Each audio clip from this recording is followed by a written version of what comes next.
Hello there, my sleepy wasteland wanderers. Tonight, we journey through the desolate beauty of the Fallout universe, where the ruins of civilization hold stories waiting to be told. I'll be your guide through these radioactive landscapes, sharing tales of survival, hope, and the quiet moments that exist even in the harshest environments. So get comfortable, dim your lights, and let the sounds of the wasteland carry you away. The gentle glow of your Pip-Boy will guide our path as we explore these forgotten places together. Now close your eyes and let your mind drift as we step into the world of Fallout, where dreams await beyond the wasteland horizon.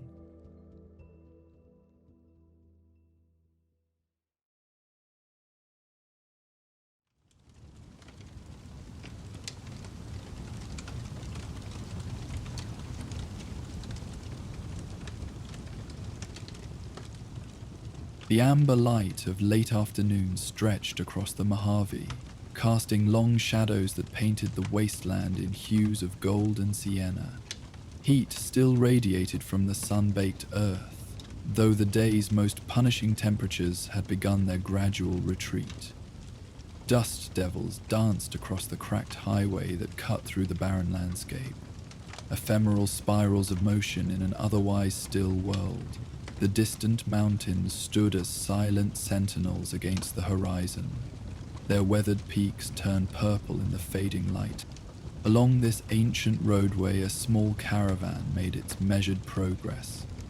Two Brahmin, their dual heads moving in different directions as if perpetually disagreeing, pulled heavy-laden carts constructed from salvaged materials. Metal frames that might once have belonged to pre-war vehicles now supported wooden platforms piled with carefully arranged goods. Canvas coverings protected the more delicate items from both sun and the occasional radioactive downpour, while sturdier merchandise remained exposed to the elements. Marcus Reynolds led this modest trading expedition with the patient confidence of someone who had traversed these routes for decades. His weathered face told the story of countless journeys across the Mojave, lines etched by sun exposure, a nose that had been broken and imperfectly reset years ago, eyes that maintained alert awareness despite the exhaustion of continual travel. Unlike the flamboyant outfits favored by some wasteland merchants, Marcus dressed for practical survival. Leather armor reinforced at crucial stress points, a wide-brimmed hat offering protection from the relentless sun, sturdy boots that had seen more miles than most people would travel in a lifetime. "Another hour until we reach the ridge," he noted, his voice carrying the distinctive rasp of someone who had breathed too much wasteland dust. "We'll make camp there for the night. Good defensible position, and the springs still had clean water when I passed through last month." Joanna, his caravan guard, acknowledged this with a simple nod. Unlike Marcus, whose decades on the road had gradually worn down his frame to wiry toughness, Joanna presented a more imposing figure. Former NCR infantry, according to the stories she occasionally shared, she carried herself with the disciplined alertness of someone trained for combat, rather than merely hardened by wasteland survival. The hunting rifle slung across her back showed the immaculate maintenance of a professional, while the machete at her hip bore the practical wear of regular use. "Winds shifting," she observed, her attention constantly scanning the horizon as they walked. "Coming from the northeast now. Might bring cooler air for the night. Might also carry sound further if anything's moving out there." The third member of their small company walked alongside the Brahmin, occasionally adjusting the harnesses or speaking gentle encouragement to the beasts of burden. Eli had joined Marcus's trading operation just 6 months earlier, a young man seeking escape from the monotony of settlement life, and drawn to the promise of seeing more of the wasteland than most ever would. His enthusiasm remained undiminished despite the hardships of caravan life, though his initial romantic notions had been tempered by the practical realities of long journeys and occasional dangerous encounters. "Think we'll reach Goodsprings by midday tomorrow?" he asked, the question revealing his relatively limited experience with the route. The settlements that dotted the Mojave often seemed closer together on maps than they proved to be in reality. Marcus considered this with the measured assessment of someone who had learned to estimate travel times with remarkable accuracy. "Midday if the weather holds and the path remains clear. Later if we encounter blockage or need to divert around trouble. Goodsprings has been stable territory lately, but the approach sometimes attracts opportunists looking for easy targets."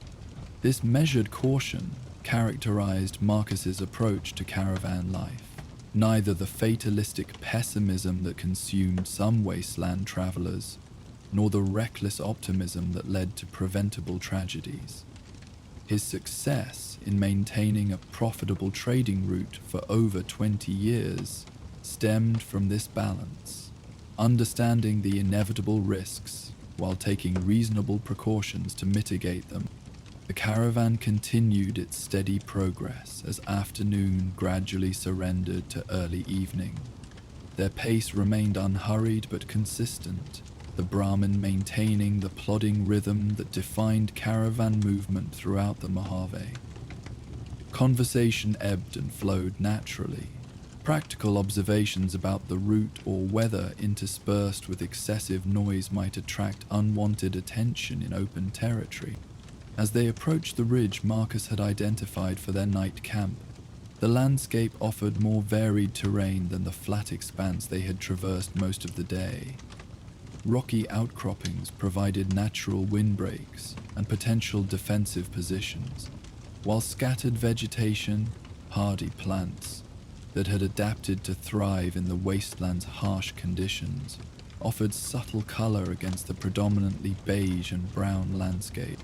"Looks clear," Joanna reported after conducting a preliminary survey of the campsite area. Her experienced eye had assessed potential threat vectors, escape routes, and defensive options with professional efficiency. "No sign of recent habitation. Animals have been through recently, probably coyotes based on the tracks, but they appear to have moved on." With security established, the caravan transitioned to their evening routine with practiced coordination. The Brahmin were unharnessed and secured in a natural enclosure formed by rock formations, where they could rest while remaining protected from potential predators. Eli began unpacking cooking equipment while Marcus conducted inventory assessment, the habitual checking of their merchandise that served both practical business purposes and security awareness. "Water situation?" Marcus inquired as he completed his inspection of their cargo. "Spring is still flowing," Joanna confirmed, returning from her check of the nearby water source. "Radiation levels minimal within safe consumption parameters. I've filled our primary containers and set purification taps in them. Should be ready by mealtime." This attention to fundamental survival necessities, water, security, shelter, formed the foundation of successful caravan operations. Unlike settlement dwellers who might take such basics for granted, those who traveled the wasteland developed ritualistic thoroughness in addressing these needs at each stopping point. The routines provided both practical security and psychological comfort, a sense of control within the unpredictable wilderness that surrounded them. As twilight deepened toward true night, a small fire illuminated their camp, not the roaring blaze that might attract attention from miles away, but a modest flame providing necessary heat for cooking and minimal illumination. The light cast soft shadows across their faces as they prepared evening meals from the practical provisions carried for their own consumption rather than trade.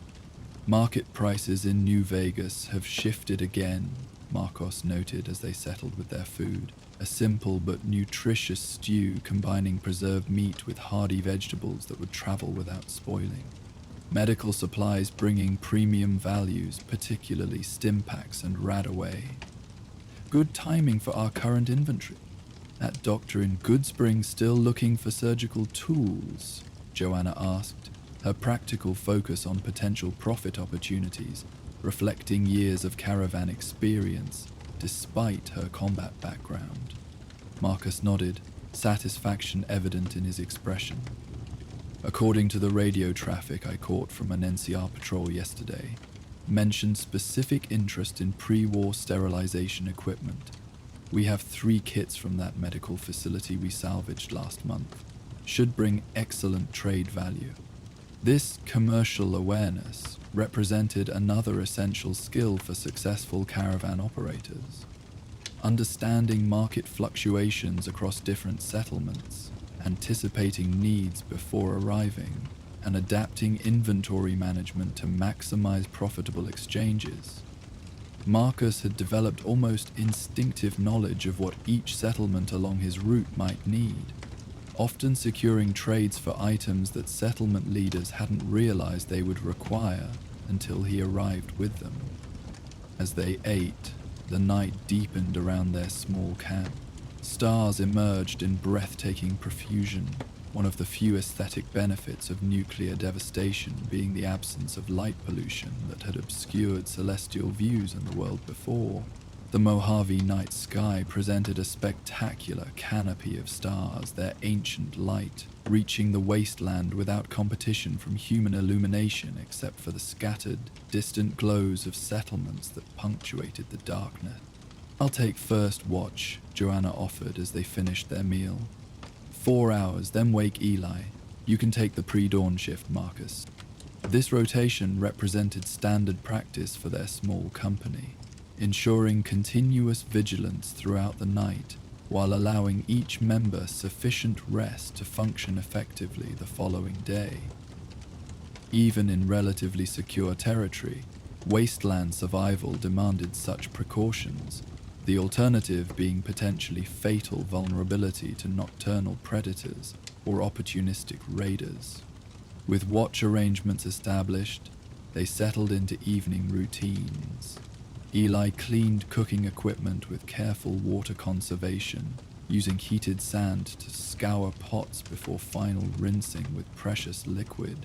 Marcus reviewed inventory records in a weathered ledger, physical documentation maintained with meticulous precision despite the general collapse of administrative systems in the post-war world. Joanna conducted final perimeter assessment before taking her position at the highest point of their campsite, rifle across her lap, gaze systematically scanning the darkened landscape.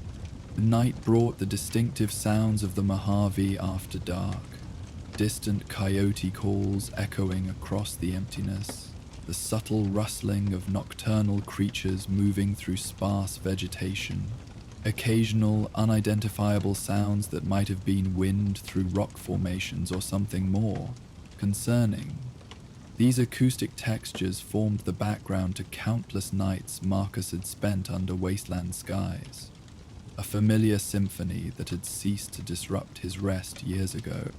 Marcus completed his evening preparations before seeking sleep, checking medication inventory, applying protective balm to skin damaged by constant sun exposure, securing valuables in specialized compartments built into his personal pack.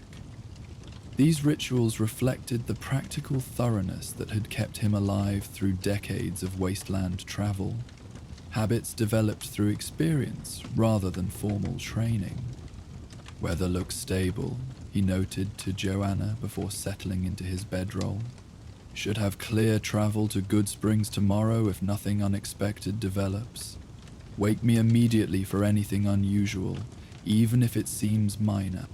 She acknowledged this with the silent efficiency that characterized their professional relationship, attention remaining focused on the surrounding darkness rather than the campsite itself.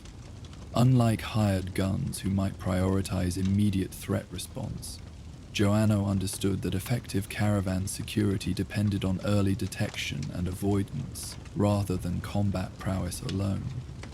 Sleep came to Marcus with the practiced ease of someone accustomed to resting in dangerous territory, a carefully calibrated state between true unconsciousness and lingering awareness that would respond to unusual sounds or movements nearby.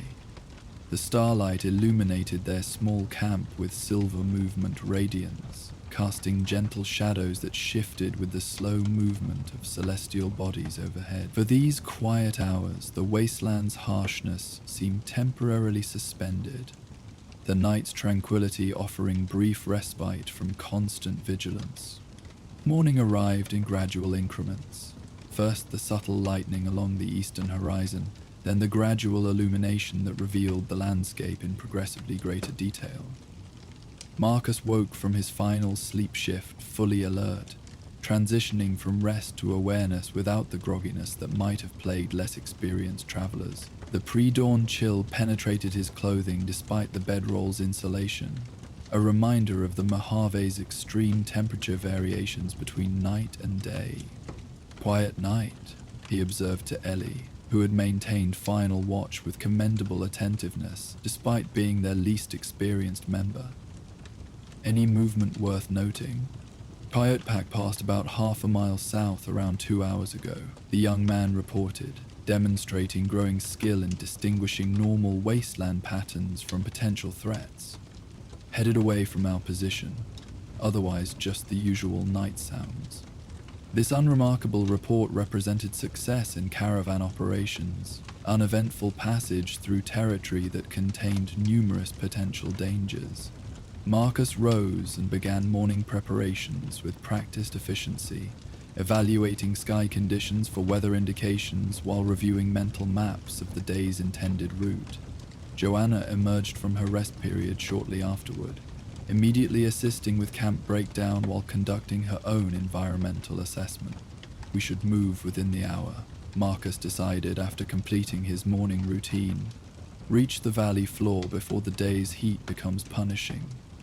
The Brahmin handled the morning hours better and will make better time. Breakfast consisted of practical provisions requiring minimal preparation. Preserved fruit, protein bars manufactured in New Vegas facilities, purified water from their previous evening's collection. The team ate while continuing camp breakdown, multitasking with the efficiency of those who understood that minimizing stationary time in open territory reduced vulnerability to potential threats. As dawn strengthened into true morning, the caravan prepared for departure. Brahmin were harnessed to their carts with practiced movements that respected the animals' comfortable working arrangements. Properly balanced loads, harnesses adjusted to prevent chafing during the day's travel. Morning feed administered in appropriate portions. Marcus conducted final inventory verification while Joanna completed a wider perimeter sweep, ensuring no threats had approached during the night without triggering immediate awareness. Route assessment, Marcus inquired as they prepared for departure, seeking Joanna's security perspective on their planned trajectory. Standard southern approach to Goodsprings remains optimal, she responded, after brief consideration.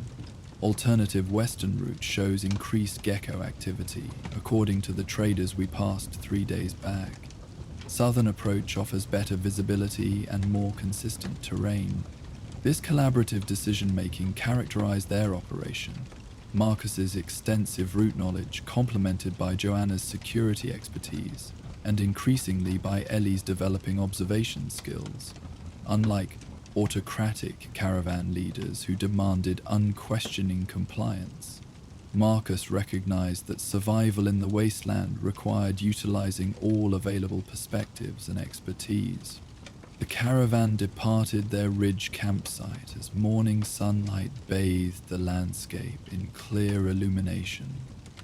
Their descent followed a gradual path that accommodated the Brahmin's deliberate pace. Switchbacks rather than direct descent.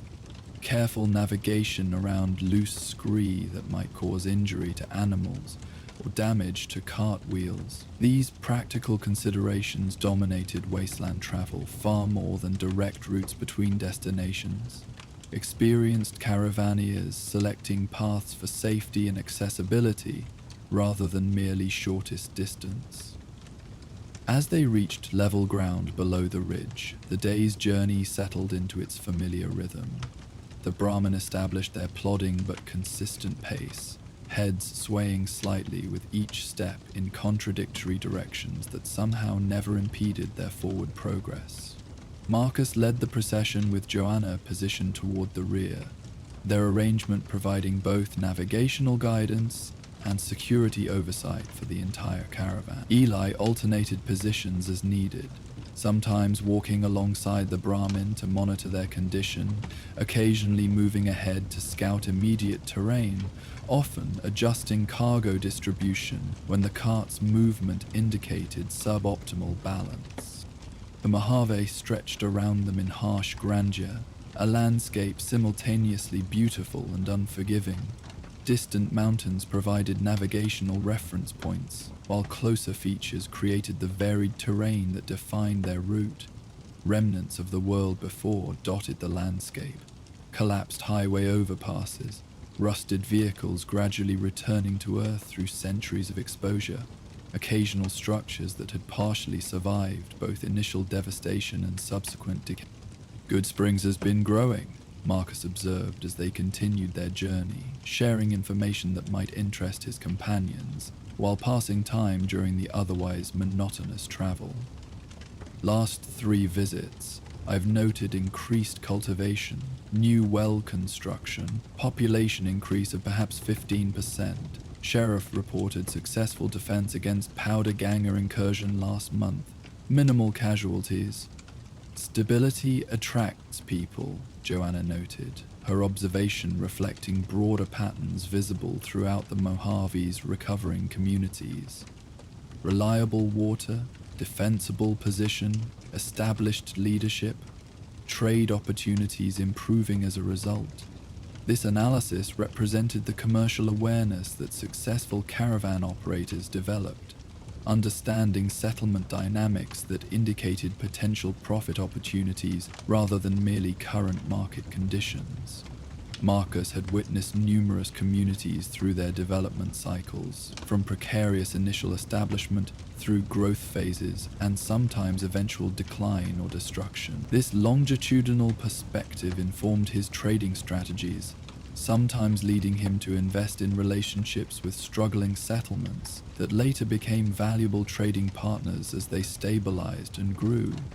The journey continued through mid-morning, the sun climbing higher as temperatures gradually increased.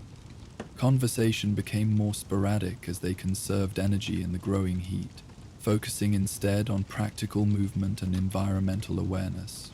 Water was consumed at carefully regulated intervals. Neither the excessive consumption that would deplete precious supplies, nor the dangerous restriction that might lead to dehydration in the punishing climate. As they navigated a section of highway partially blocked by collapsed infrastructure, Eli suddenly raised his hand in the subtle signal they used to indicate potential concern without creating alarm. Movement ahead, he noted quietly, pointing toward a cluster of ruined buildings approximately half a kilometer distant. Multiple figures, appears deliberate rather than animal. Marcus and Joanna immediately transitioned to alert status, years of experience allowing this shift without obvious change in their outward behavior. While continuing forward progress to avoid telegraphing their awareness, they began systematic assessment of the potential situation developing ahead. I count 4, possibly 5 individuals, Joanna reported after careful observation through scavenged binoculars, positioned around the old gas station ruins. Appearance consistent with local raiders rather than organized faction. Basic weapon profiles, nothing indicating heavy armament from this distance. Marcus processed this information with the measured evaluation that characterized his approach to wasteland hazards. Raiders represented an unfortunate constant in caravan operations. opportunistic predators targeting trade goods through violence rather than legitimate exchange. Their presence necessitated careful response, avoiding both reckless confrontation and vulnerable retreat when possible. Usual approach, he decided after brief consideration. Maintain steady pace, obvious awareness without aggression, defensive readiness without explicit threat display. They'll be assessing our capability versus potential gain. This strategy reflected Marcus's understanding of raider psychology, developed across decades of wasteland navigation. Many such groups operated opportunistically, preferring easy targets to determined resistance. Displaying appropriate defensive capability often prevented conflict entirely, a preferable outcome for commercial operations when violence risked both personnel and valuable merchandise. The Caravan continued its advance with subtle adjustments to their formation. Joanna shifted position to provide optimal coverage with her rifle, while remaining behind sufficient cover to avoid presenting an easy target. Eli moved closer to the Brahmin, prepared to control the animals if startled by sudden movements or sounds. Marcus maintained his lead position, but adjusted his path to utilize available terrain features for potential defensive advantage. As they drew closer to the gas station ruins, the raider group's attention clearly focused on their approach.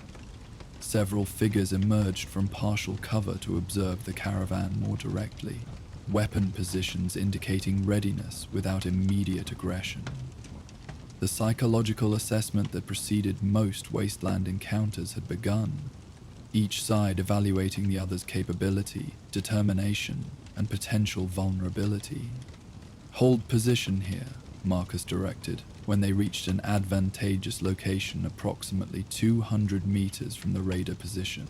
This distance represented deliberate choice, close enough for communication but sufficient for defensive reaction if hostilities developed.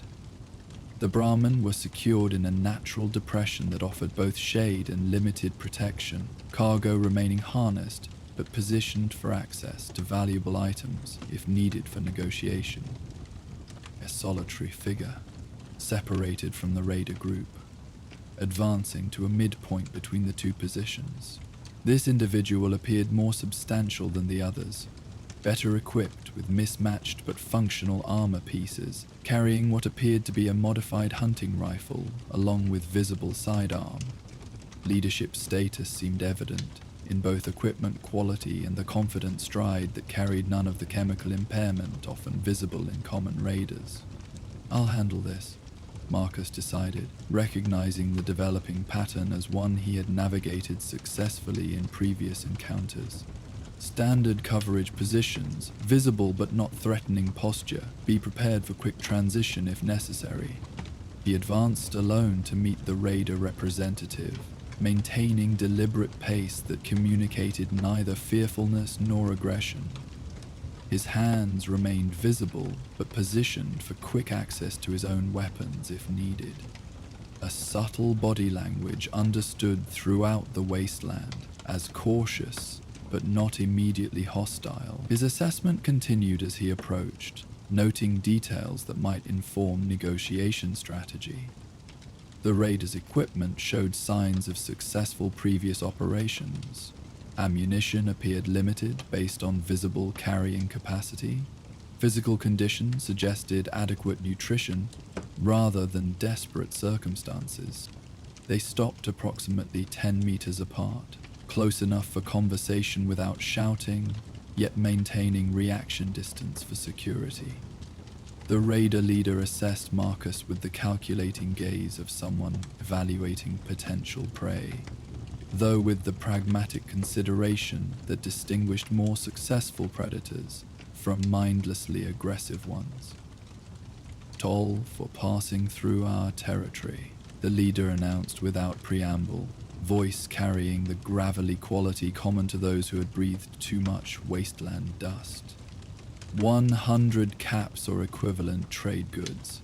Fair price for safe passage. Marcus responded, with the measured calm that had resolved countless similar situations throughout his caravan career. This route falls under the Goodsprings trade agreement, he noted, referencing an arrangement that didn't formally exist but sounded sufficiently plausible. Sheriff Myers extends protection consideration for recognized caravans. I'd prefer avoiding complications with his patrols, which should be through this area within the hour. This approach represented Marcus's preferred negotiation strategy.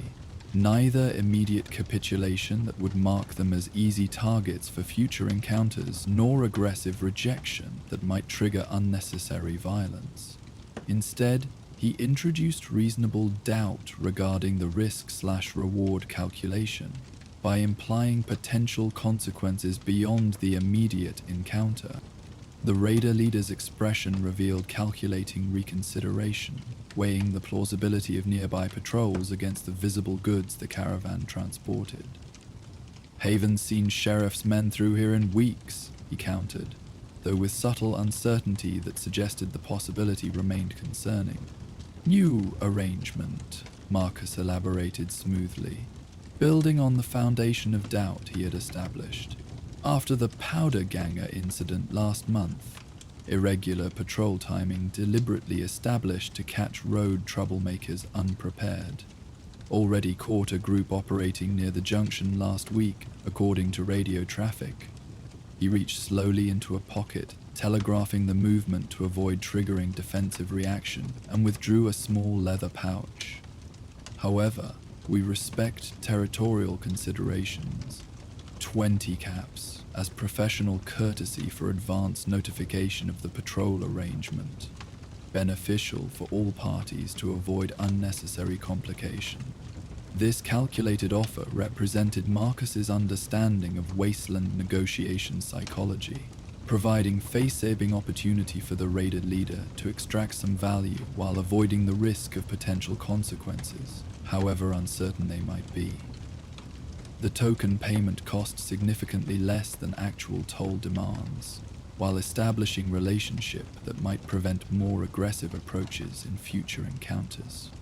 The raider leader considered this proposition with visible calculation, gaze shifting between Marcus, the distant caravan with its valuable goods, and the surrounding terrain where hypothetical patrols might appear. After measured consideration, he extended a hand to accept the offered pouch. "Professional courtesy appreciated," he acknowledged, the phrase mimicking Marcus's diplomatic framing rather than admitting to extortion attempt. "Safe travels onward. Watch for geckos near the western approach. More active than usual lately." This final addition of actually useful information represented the raider leader's own understanding of wasteland interaction psychology, offering minor value to maintain potential for future negotiation rather than combat. Despite their predatory nature, experienced raiders often recognized the practical benefits of reputation management within their operating territory. Marcus returned to the caravan with measured pace, maintaining dignified withdrawal rather than appearing to flee after successful negotiation. Joanna and Eli had maintained vigilant coverage throughout the interaction, weapons prepared but not aimed directly at the raider group. The carefully calibrated posture that communicated defensive capability without triggering escalation. "We can proceed," Marcus informed them upon rejoining the caravan. 20 caps exchanged for professional courtesy. "They'll maintain observation, but not interfere with our passage. Appears to be local group rather than organized faction. Minimal long-term concern for this route." This assessment reflected the practical outcomes that defined successful caravan operations. Problem resolution with minimal resource expenditure, route intelligence gathered through direct encounter, security maintained through negotiation rather than violence. Unlike glorified wasteland tales that emphasized heroic combat, Actual caravan success more often resulted from such measured interactions and diplomatic navigation of potential conflict. The caravan resumed its journey once the Brahmin were repositioned for travel, maintaining consistent pace that neither appeared hurried by the encounter nor lingered unnecessarily in the area. The raider group maintained visible presence near the gas station ruins but showed no indication of pursuing or further challenging their passage.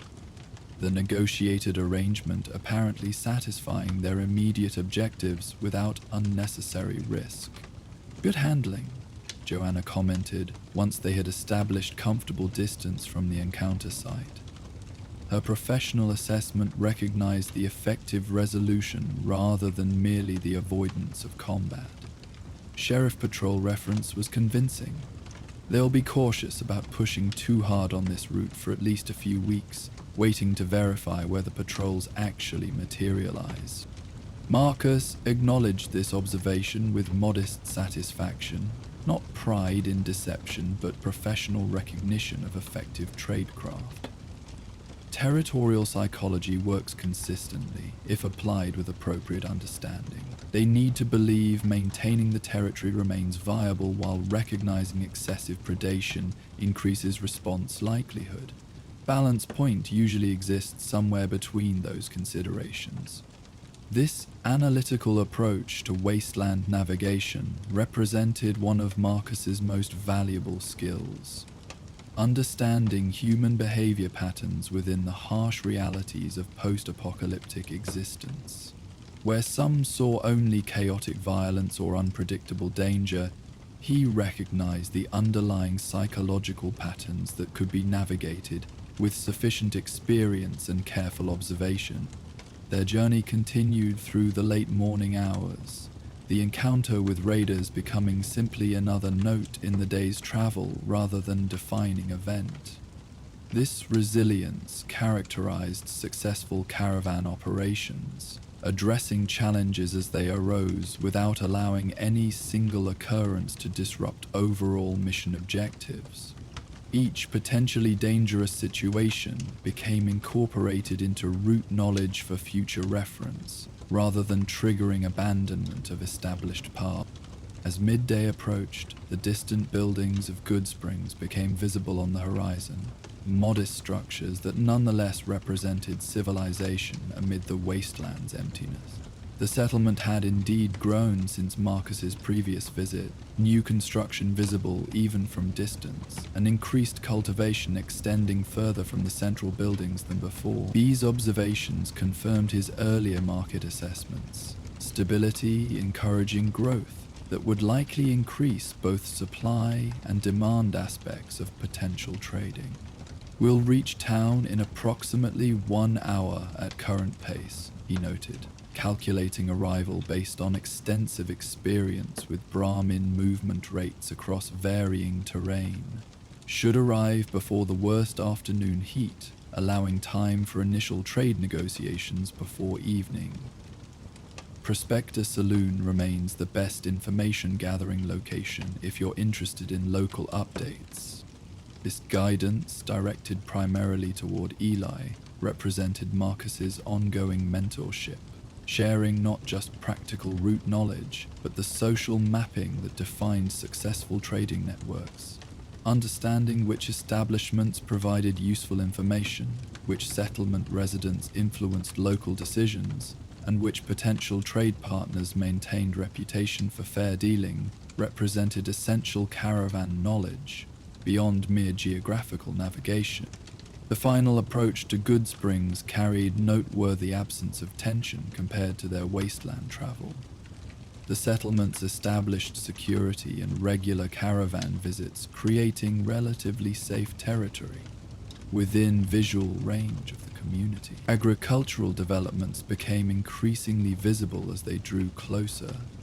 Hardy crops adapted to wasteland conditions, cultivated in carefully maintained plots. Brahmin pens constructed from salvaged materials but maintained with obvious care. Water management systems channeling precious resources with impressive efficiency. These signs of productivity confirmed Marcus's market predictions, a settlement experiencing resource improvement that would enable more extensive trading than subsistence communities could support. His mental inventory assessment already calculated potential exchanges based on observed conditions, identifying which goods in their current cargo would likely command premium values and which might be deferred for markets further along their route.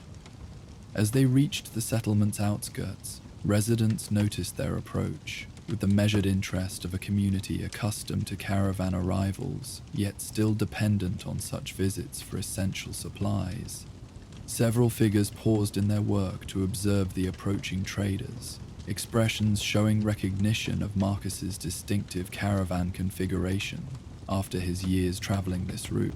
"Hey, Reynolds Trading Company," called one resident with genuine welcome, an older man whose weathered appearance suggested long-time Wasteland residence. "Right on schedule, as always. Doc's been asking if you'd have those medical supplies he requested last visit." This reception represented one of the most valuable assets Marcus had developed throughout his caravan career. Reputation for reliability that created established trading relationships rather than merely transactional exchanges. Communities along his regular routes knew his approximate arrival schedules, prepared specific trade goods he preferred, and often reserved priority supplies specifically for his caravan based on this established relationship. "Medical supplies secured as requested," Marcus confirmed, as they continued toward the settlement center, where trading typically occurred, along with seed stock, tool replacements, and several technical components from the requisition list. "Looking forward to seeing what Goodsprings has available this visit. Crops looking particularly successful from what we observed on approach."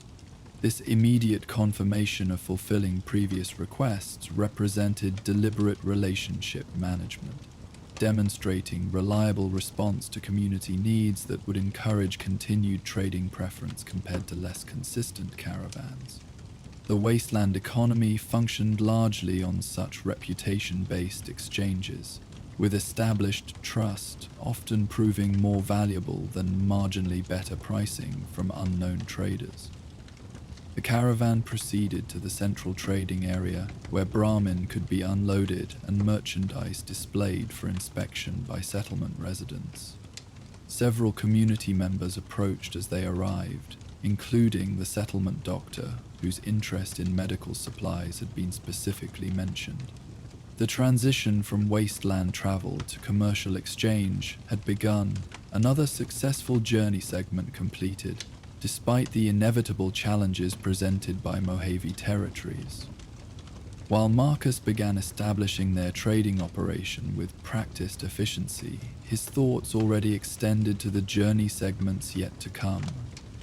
After Goodsprings, their route would continue westward through increasingly challenging territory, before eventually reaching denser controlled regions, where different commercial opportunities awaited. Each settlement presented unique market conditions, requiring specific inventory management, security considerations, and relationship navigation. This continuous forward planning characterized successful caravan operations, never focusing exclusively on immediate conditions, but maintaining broader awareness of the complete journey. As Marcus arranged their trade goods for optimal presentation to Goodsprings residents, his professional satisfaction stemmed not from any single successful negotiation or hazard navigation, but from the sustained implementation of hard-earned wasteland knowledge that kept their commercial enterprise functioning amid the Mojave's countless challenges. Night had fallen on Goodsprings as Marcus settled his trading accounts, the day's exchanges having proved profitable beyond initial projections. As caravan guards exchanged stories at the local saloon and Brahmin rested in secured pens, elsewhere in the Mojave, another trading company faced greater challenges. A colourful assemblage of wagons circled for the evening while performers prepared for an impromptu show designed to lift spirits after a difficult day's journey. As our roaming trader concludes his successful negotiations, our next tale beckons from a very different caravan carrying songs instead of supplies. Join us for the caravan's song. Evening descended on the Mojave in a gentle cascade of colors, amber fading to deep orange, then rich purple stretching across the vast sky. The day's punishing heat gradually retreated, leaving behind the pleasant warmth that made desert evenings uniquely beautiful. Stars began to appear overhead, their light undimmed by the pollution that had once obscured such celestial displays in the world before the bombs. The wasteland's silence held a certain reverence during this transition from day to night, as if the very landscape paused to acknowledge the changing of celestial guards. Against this breathtaking backdrop, a most unusual caravan made its measured progress along a worn trading route.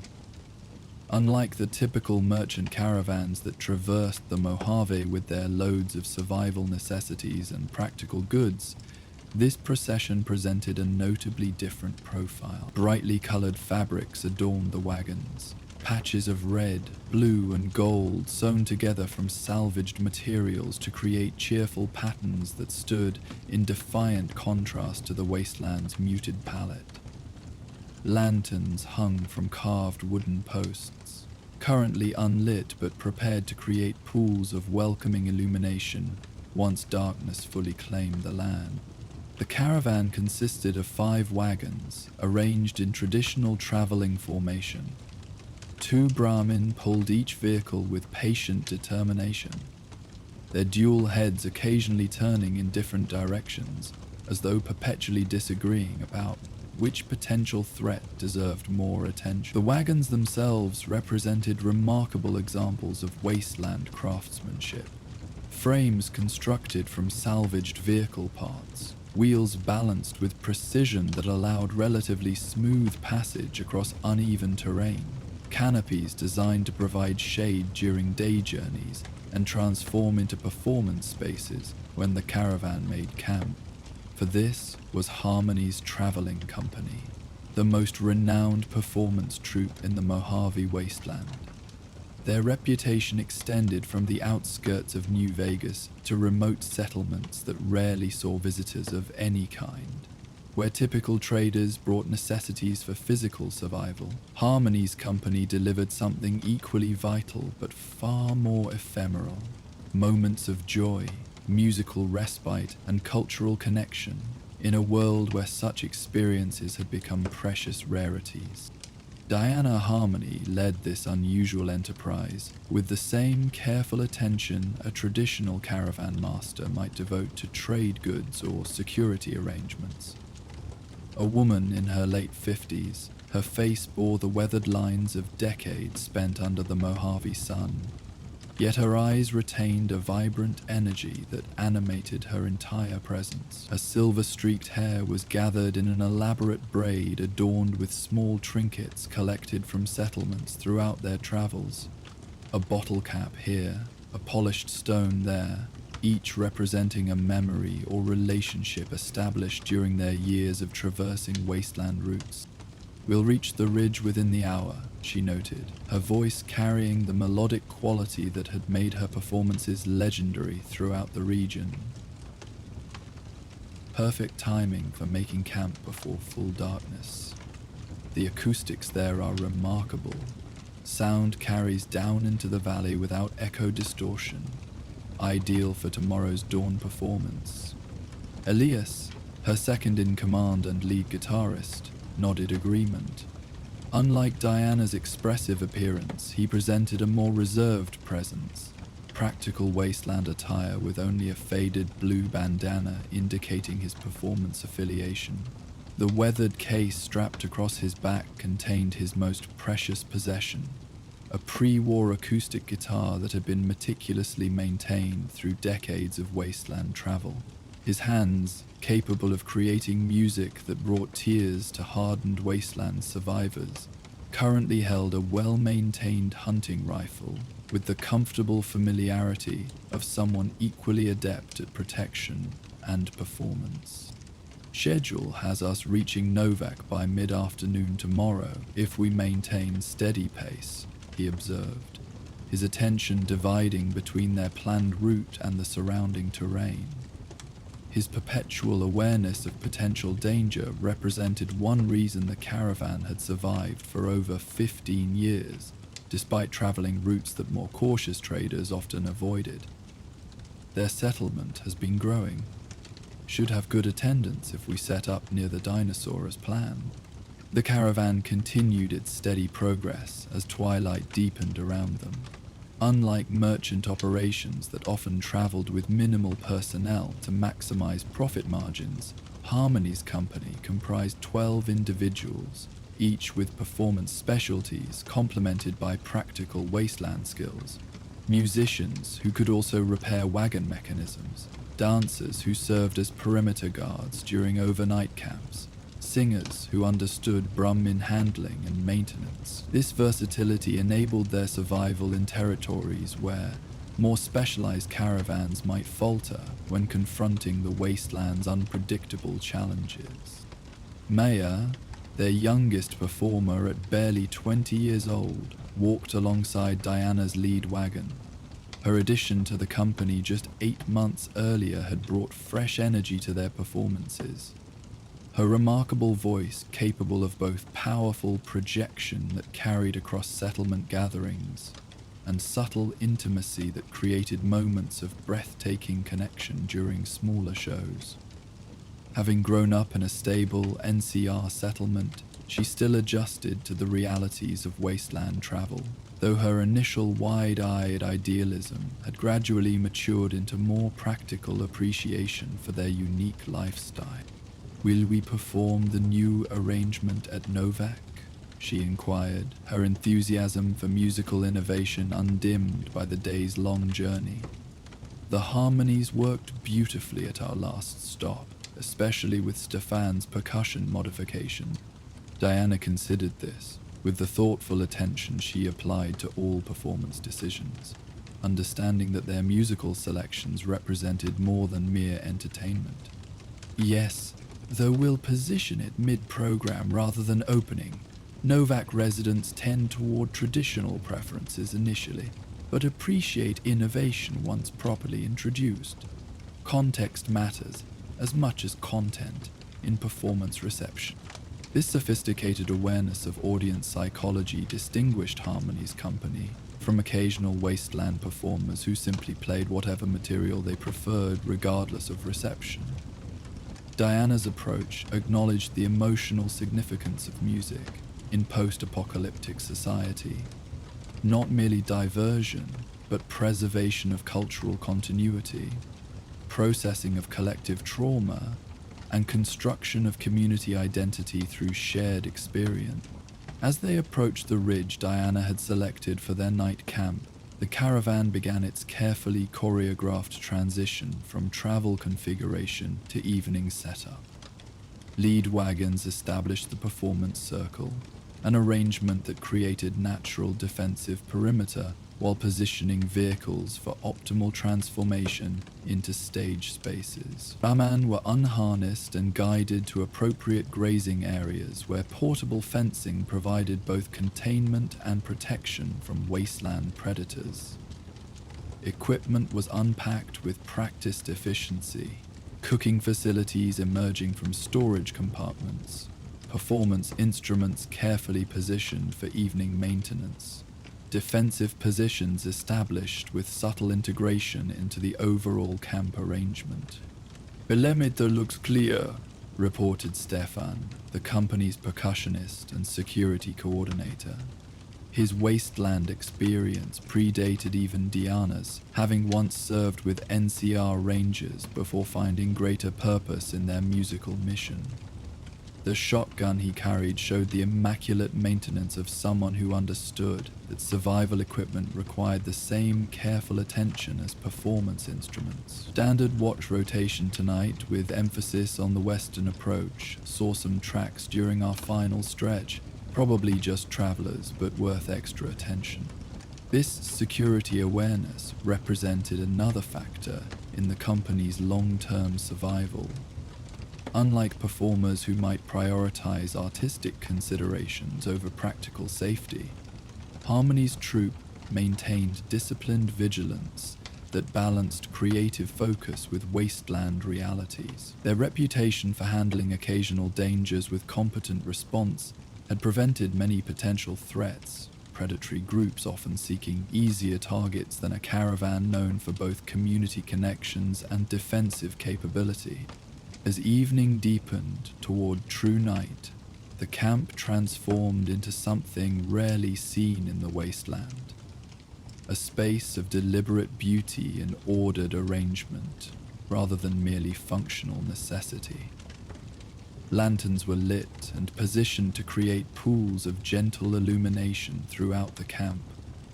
Colorful banners unfurled from wagon sides, transforming utilitarian vehicles into vibrant performance backdrops. Small tables emerged from storage compartments, creating gathering spaces where company members would share evening meals before their traditional rehearsal sessions. Diana moved through this transformation with the assured presence of someone who had created similar spaces countless times across decades of wasteland travel. Her attention touched every aspect of their setup, adjusting lantern positions for optimal light distribution, confirming proper placement of performance areas relative to natural terrain features, ensuring meal preparation proceeded efficiently after the day's journey, where a traditional caravan master might focus primarily on security and commercial considerations. Her leadership integrated these practical concerns with the aesthetic awareness that defined their unique purpose. Beautiful evening for acoustic projection, she noted to Elias as they completed primary setup. We should prepare the valley overlook piece for tomorrow's dawn performance. The natural amplification from this ridge position will carry perfectly to Novak's approach road, ideal introduction for potential audience members. Elias nodded agreement while continuing his careful maintenance of the guitar strings, replacing one that showed early wear signs, adjusting tension on others with the precision that came from years of instrument care under challenging wasteland conditions. Maya's verse would carry particularly well in that acoustic environment. Her range matches the natural resonance frequencies we typically experience at elevated positions. This technical discussion of performance acoustics might have seemed incongruous amid wasteland survival concerns, yet it represented the company's fundamental purpose, creating transcendent musical experiences despite environmental challenges rather than merely surviving their travels between settlements. Their attention to performance quality maintained standards that would have impressed pre-war audiences, refusing to accept apocalyptic circumstances as justification for diminished artistic excellence. As evening settled more fully across the Mojave, the company gathered for their communal meal, a tradition maintained regardless of travel conditions or schedule pressures. Unlike hurried consumption that characterized many wasteland travelers' eating habits, Harmony's company transformed meals into minor celebrations. Proper place settings arranged despite field conditions, food presented with attention to appearance as well as nutrition, conversation flowing with genuine engagement rather than merely practical information exchange. The Goodsprings performance went exceptionally well, observed Lydia, their vocalist specializing in pre-war ballads and historical songs. Her repertoire preserved musical traditions that might otherwise have been lost entirely to nuclear devastation and cultural discontinuity. Several older residents remembered songs from before the war. One woman knew all the words to Blue Moon and joined me for the second verse. Those connections across time feel particularly meaningful. This observation prompted appreciative nods around the gathering. Unlike material goods that merely sustained physical existence, the company's performances created moments of transcendence that nourished emotional and cultural needs often overlooked in the struggle for wasteland survival. In their success measured not only in caps earned or audiences gathered, but in moments of genuine connection established between present circumstances and cultural heritage that might otherwise fade completely from living memory. As their meal concluded, the company transitioned to evening rehearsal, another tradition maintained with disciplined consistency throughout their travels. Instruments emerged from protective cases, music sheets carefully preserved through countless journeys were distributed. Performance positions established with attention to both artistic arrangement and practical acoustic considerations given their outdoor setting. Deanna moved to her central position, hands raised to gather attention before beginning their practice session. We'll focus on the Novak program tonight, particularly transitions between traditional and innovative pieces. Remember that our performance structure tells a story beyond individual songs. A journey from familiar comfort through thoughtful reflection to cautious hope. Emotional architecture matters as much as technical execution. This sophisticated approach to program design represented another distinguishing feature of Harmony's company.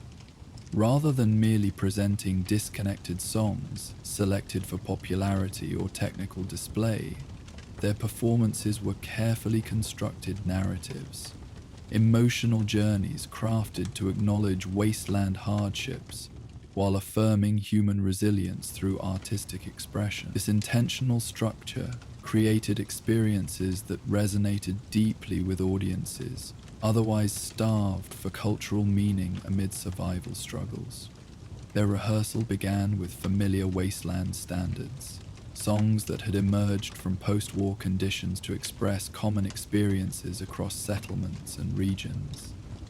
Elias's guitar provided foundational structure, while Diana's voice carried melodies with practiced precision, other performers adding harmonies and instrumental elaborations that transformed simple songs into rich artistic experiences. They moved through these familiar pieces with professional focus, adjusting timing, refining dynamic contrasts, ensuring perfect synchronization between vocal and instrumental elements. As rehearsal progressed, they transitioned to more ambitious material, pre-war compositions adapted for their instrumental capabilities, original pieces developed by company members, experimental arrangements that blended musical traditions with contemporary wasteland themes. Maya's voice featured prominently in these innovative sections, her natural talent enhanced by increasingly sophisticated technique developed through consistent coaching from more experienced performers. "Let's take the bridge section once more," Diana directed during a particularly challenging arrangement. The harmonic shift needs subtle emphasis rather than obvious signaling, a suggestion of changing perspective rather than dramatic declaration. The audience should feel the transition more than consciously notice it. This attention to nuanced artistic detail might have seemed incongruous in a world defined by survival necessities, yet it represented the company's fundamental purpose: preserving sophisticated cultural expression amid circumstances that constantly threatened to reduce human experience to mere subsistence. Their commitment to artistic excellence defied the wasteland's pressure towards simplified existence, maintaining standards that honored audience capacity for aesthetic appreciation despite harsh living conditions.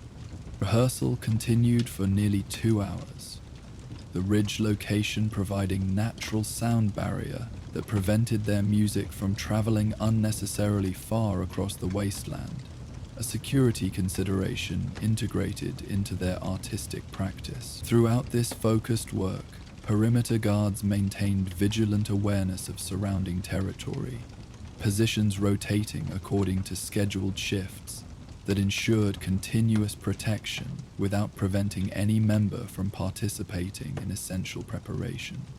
As they concluded the formal rehearsal, Diana gathered the company for final observations before night watch assignments. Excellent progress on the new material. Maya, your control in the sustained sections has improved significantly. Beautiful tone management throughout the register transitions. Stefan, the rhythmic counterpoint during instrumental bridges provides perfect foundation for the vocal entries. Remember that tomorrow's afternoon performance will face challenging acoustic conditions with Novak's open layout, projection without forcing, especially during quieter passages. With artistic direction complete, Stefan provided security briefing before they dispersed to evening assignments. Standard watch rotation tonight, 3-hour shifts with overlapping transition periods. Weather conditions favor good visibility but also sound carrying from northern approaches. Be particularly attentive to auditory signals that might precede visual confirmation.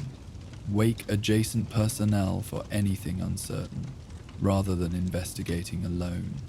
This balanced attention to both performance excellence and security pragmatism characterized Harmony's operational approach, neither sacrificing artistic integrity for excessive caution, nor compromising safety for creative considerations. Their long survival in wasteland conditions stemmed from this integration, rather than prioritizing either aspect at the expense of the other. As most company members settled into evening routines, instrument maintenance, costume repairs, personal reflection time, the first watch took their positions at designated observation points around the camp perimeter.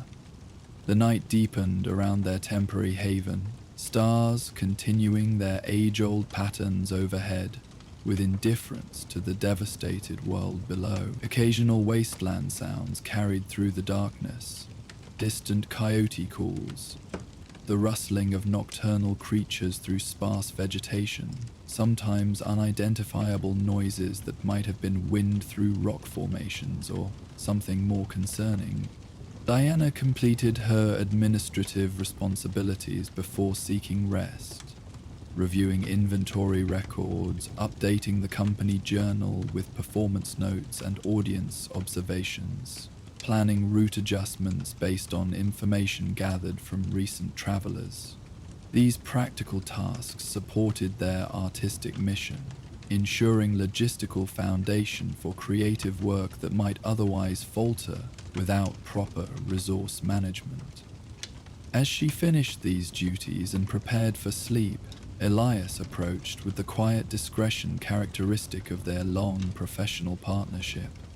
"You should know, Maya was asking about our Cottonwood Cove detour," he mentioned, voice lowered to prevent the conversation carrying beyond their immediate vicinity.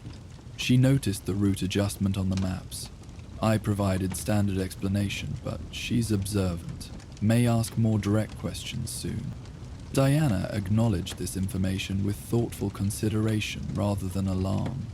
Maya's recent addition to the company meant she hadn't yet been fully integrated into some operational awareness, particularly regarding certain route selections that veteran members understood without explanation.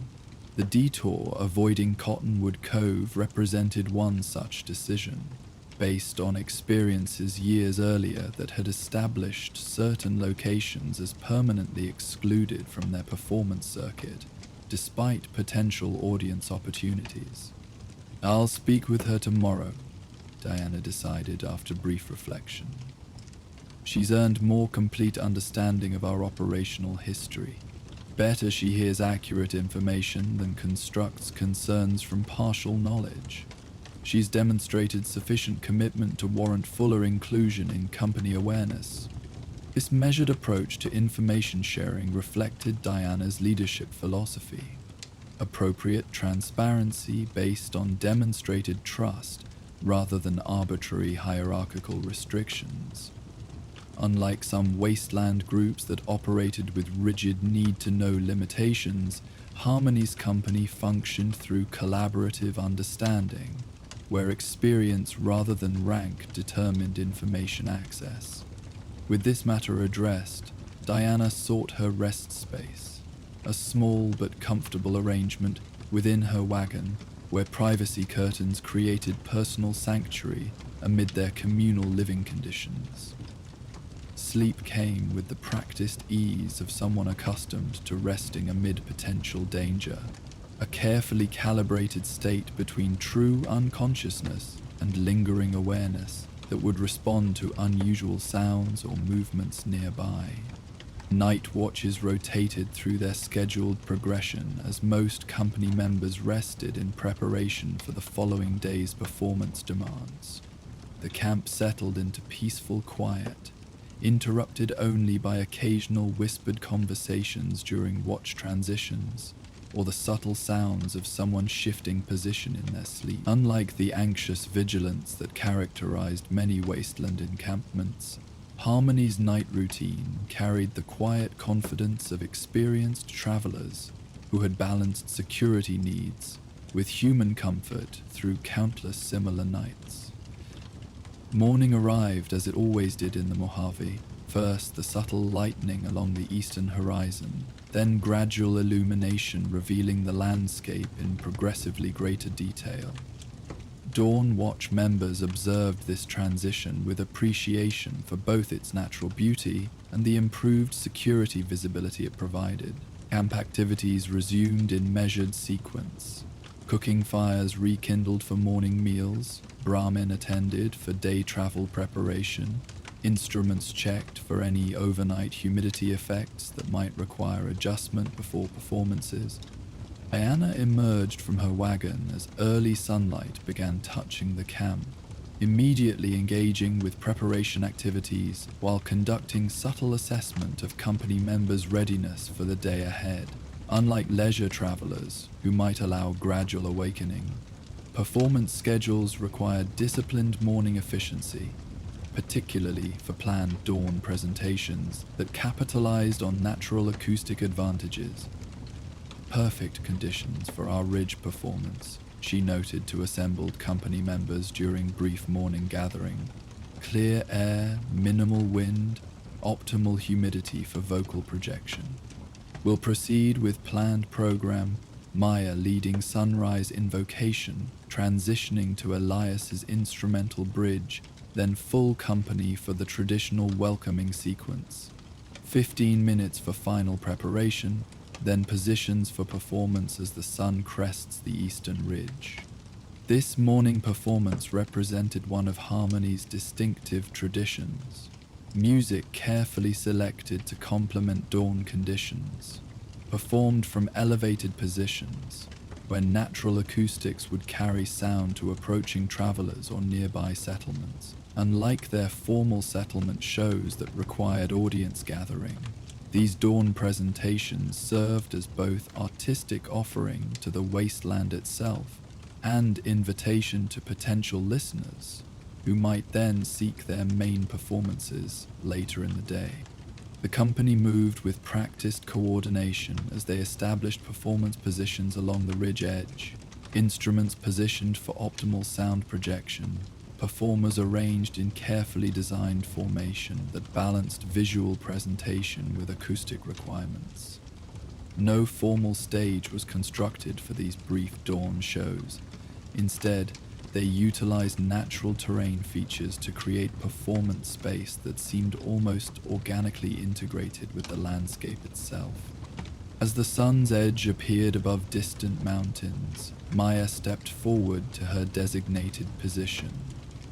A moment of perfect silence settled across the company before her voice rose in the dawn invocation, a wordless melodic line that began so softly it seemed almost part of the natural world awakening, gradually building in both volume and emotional intensity as sunlight strengthened across the landscape. The pure tones carried remarkably through the clear morning air, floating down toward the distant settlement of Novak, where early rising residents would hear this musical introduction to their day. The performance unfolded with the precision that came from countless similar presentations. each member contributing their artistic elements at perfectly timed intervals, creating seamless flow between distinct musical sections that collectively formed coherent emotional narrative. Instrumental passages reflected the brightening landscape, while vocal harmonies suggested human response to natural beauty. The entire presentation lasting precisely as long as the sun required to fully clear the eastern mountains. As the final notes faded across the awakening wasteland, company members exchanged satisfied glances, communication without words confirming their shared assessment of successful execution. Unlike more elaborate settlement performances that received immediate audience response, these dawn presentations created connection with the wasteland itself, honoring the harsh beauty that surrounded their travels, rather than merely surviving its challenges. "Beautifully executed," Diana acknowledged as they gathered after performance conclusion. The harmonic balance in the final section was particularly effective. Perfect tension between resolution and continuation that will draw listeners toward our main performance later today. Now, standard morning procedures: camp breakdown, travel preparation, departure within the hour to maintain scheduled arrival at Novak. The company transitioned smoothly from performance focus to practical travel preparation. Instruments carefully returned to protective cases, performance attire exchanged for more practical travel clothing, personal belongings secured for wagon movement across uneven terrain. Unlike dedicated performers who might require lengthy recovery periods after artistic presentations, Harmony's company had developed seamless integration between creative expression and practical functionality, each supporting rather than impeding the other. Brahmin were harnessed to wagons with careful attention to comfortable working arrangements, balanced loads, properly adjusted connection points, morning feed administered in appropriate portions. Equipment was stowed in designated compartments with both protection and accessibility considerations. Items needed during travel remaining available, while performance materials secured against damage from inevitable jostling. Despite the wagon's careful construction, as the caravan prepared for departure, Stefan provided morning security briefing. Standard procedure, regardless of apparent territorial safety. Route to Novak appears clear based on ridge observation.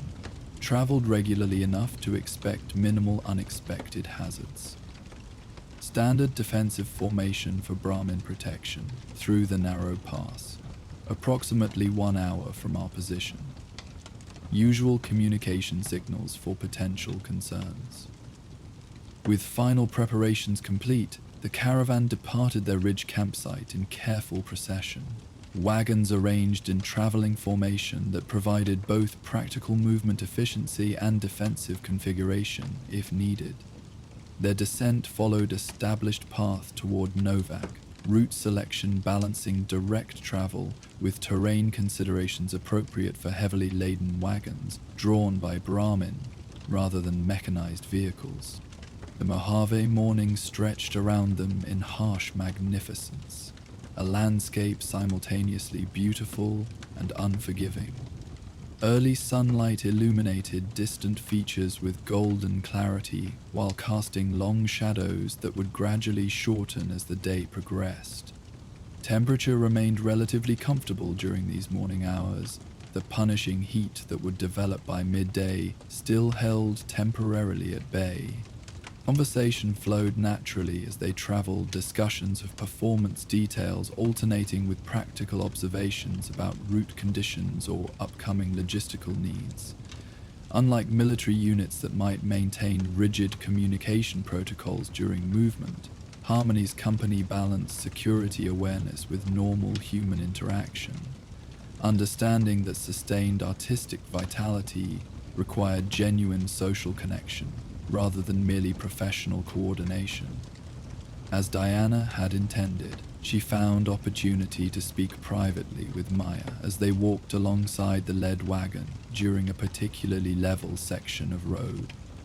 Rather than immediately addressing the root question Elias had mentioned, she began with performance feedback, establishing comfortable conversational contexts before transitioning to more sensitive topics. "Your voice projection during the dawn performance was exceptional," she noted with genuine appreciation. "Particularly the sustained note transitions in the middle section. Perfect control of breath support without sacrificing tonal quality. You've integrated the technical adjustments we discussed last week very effectively." Maya accepted this professional assessment with evident satisfaction, her artistic development representing primary motivation for joining the company, despite the hardships of wasteland travel. The ridge acoustics helped considerably, still working on maintaining that support quality in less favorable environments, particularly the breath control during dynamic shifts.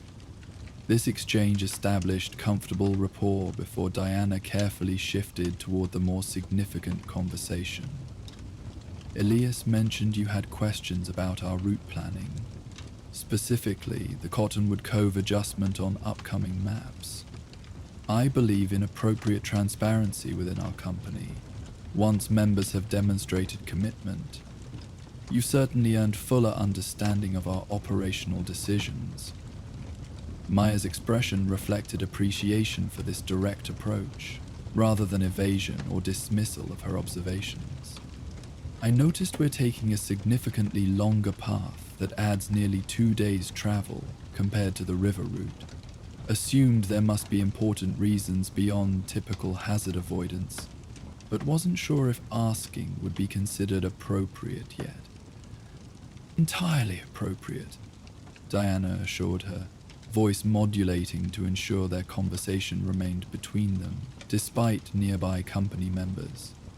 "Cottonwood Cove represents one of several locations permanently excluded from our performance circuit, a decision established years ago after experiences that significantly impacted our company. Before your time, we performed there regularly.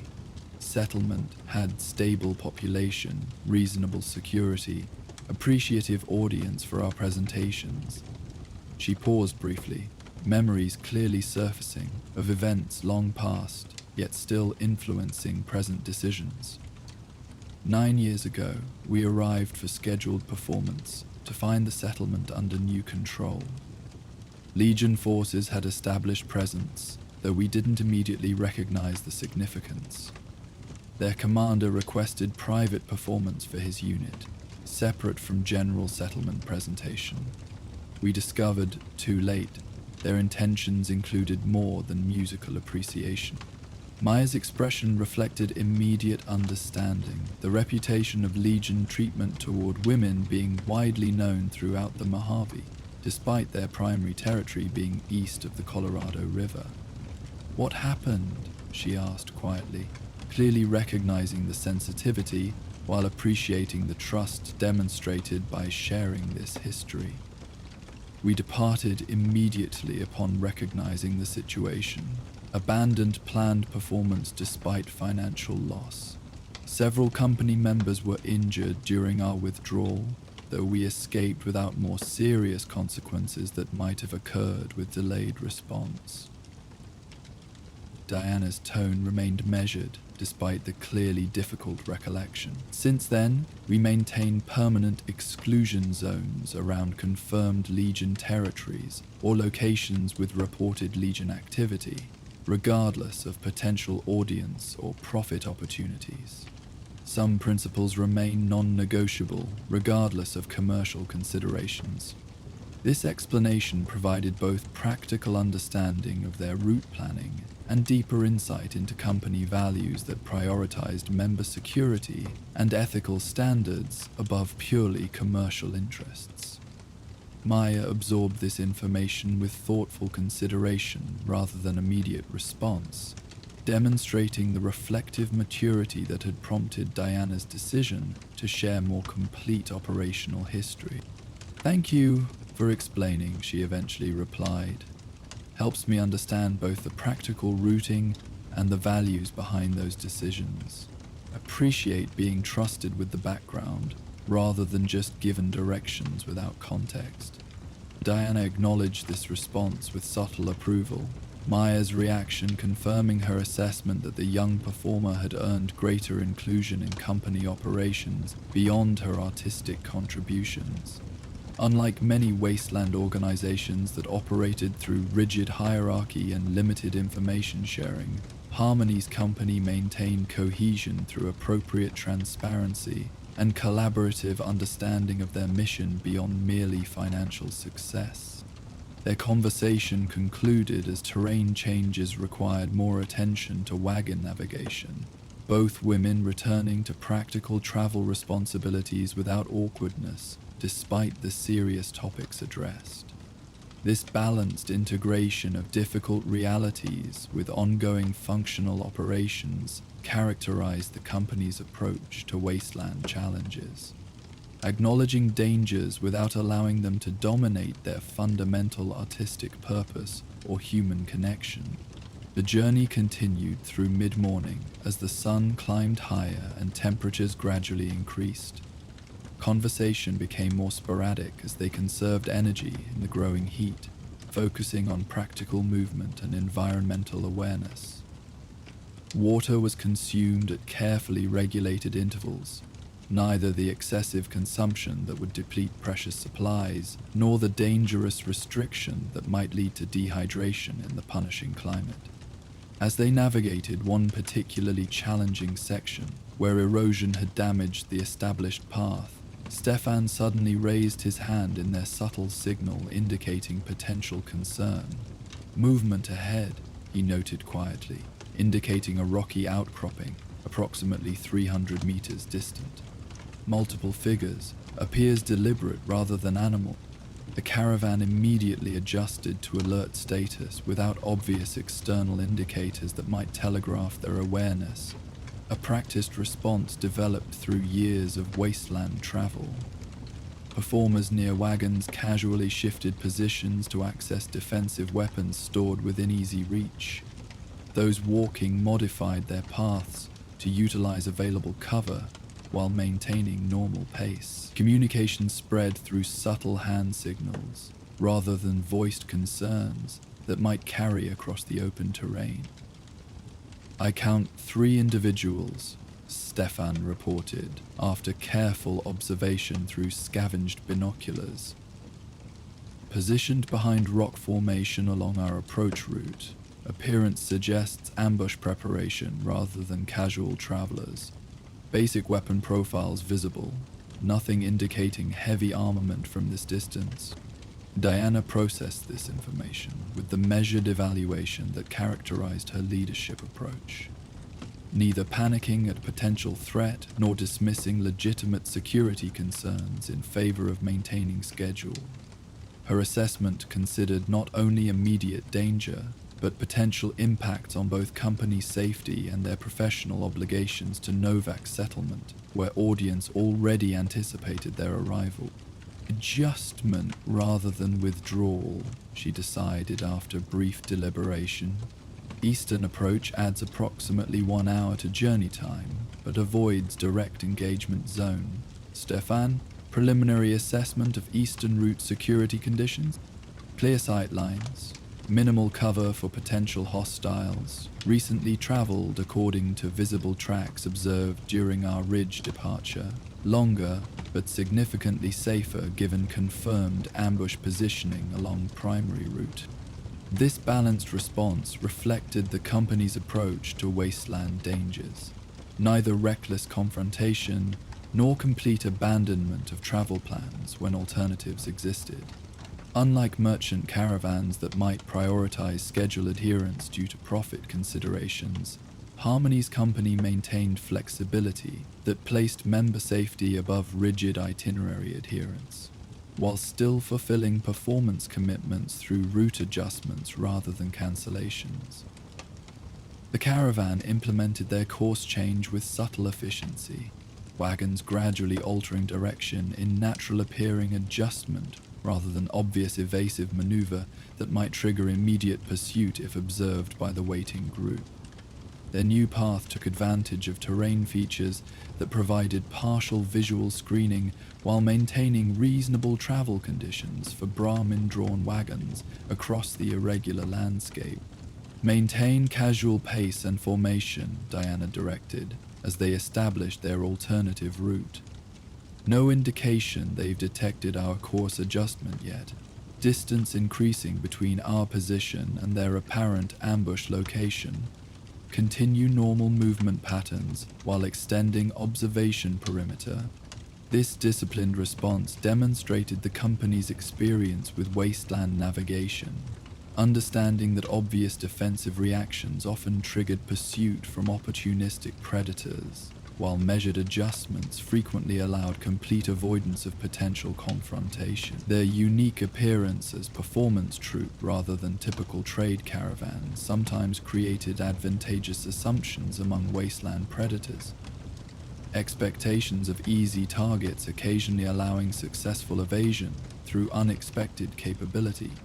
The alternative route proved somewhat more challenging for wagon navigation, uneven terrain requiring careful Brahmin guidance and occasional manual assistance navigating steeper sections.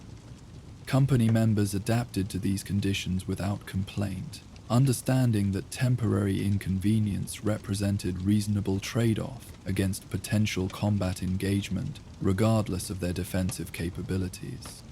"Levi's realized we've changed course," Stefan reported after approximately 20 minutes of travel along their alternative path. "Movement visible at original ambush position. Appears they're gathering equipment rather than pursuing, likely calculating pursuit value versus effort required across difficult terrain."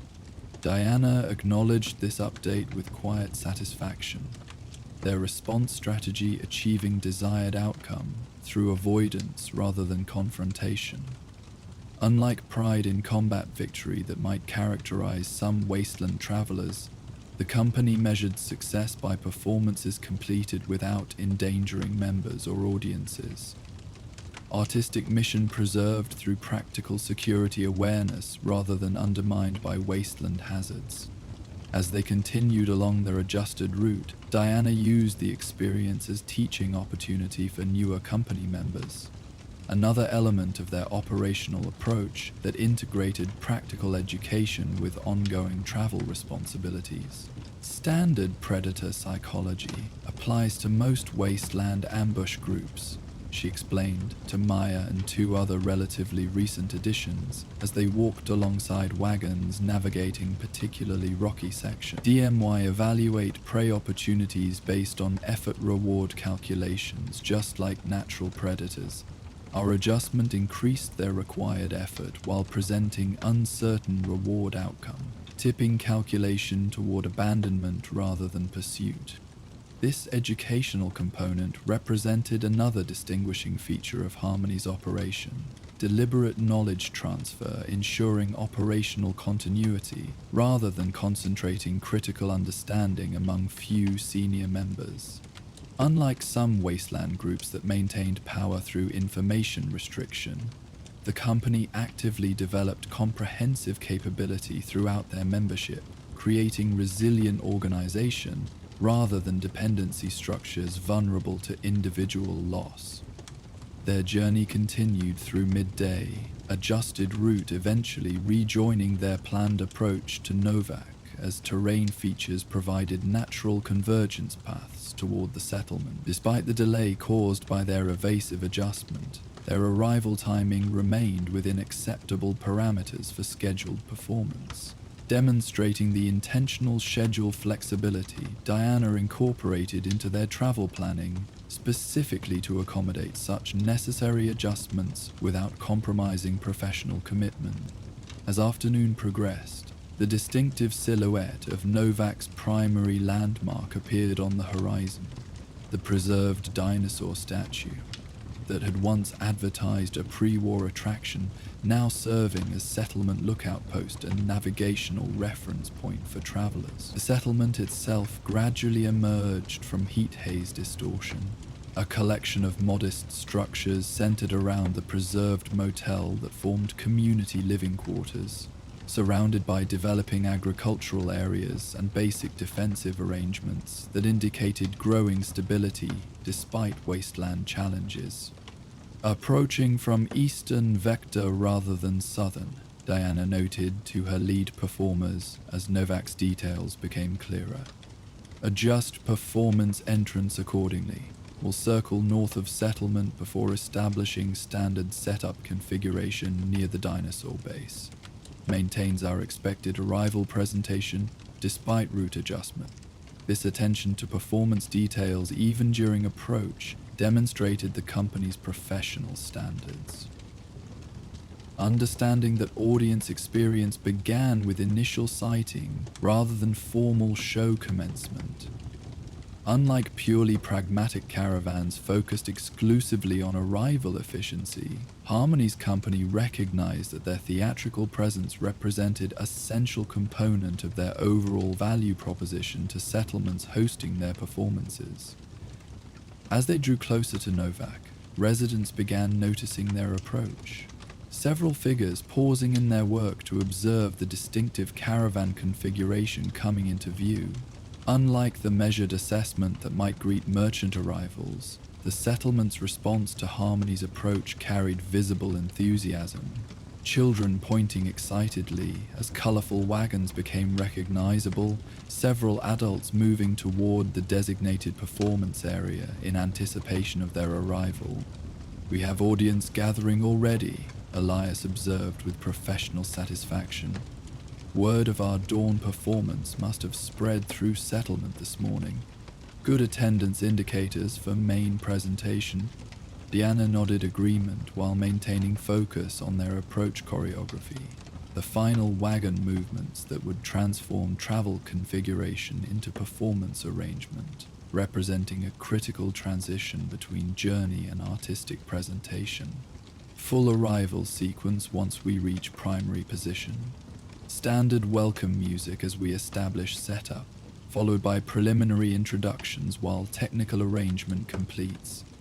Their arrival at Novak unfolded with the practiced coordination that transformed necessary travel conclusion into theatrical beginning. Wagons forming their distinctive performance circle, with Brahmin unharnessed and led to designated holding areas. Colorful banners unfurled from wagon sides to create festive environment. Musicians producing welcome melodies that announced their presence, while technical setup proceeded behind this engaging distraction. Settlement residents gathered with evident anticipation.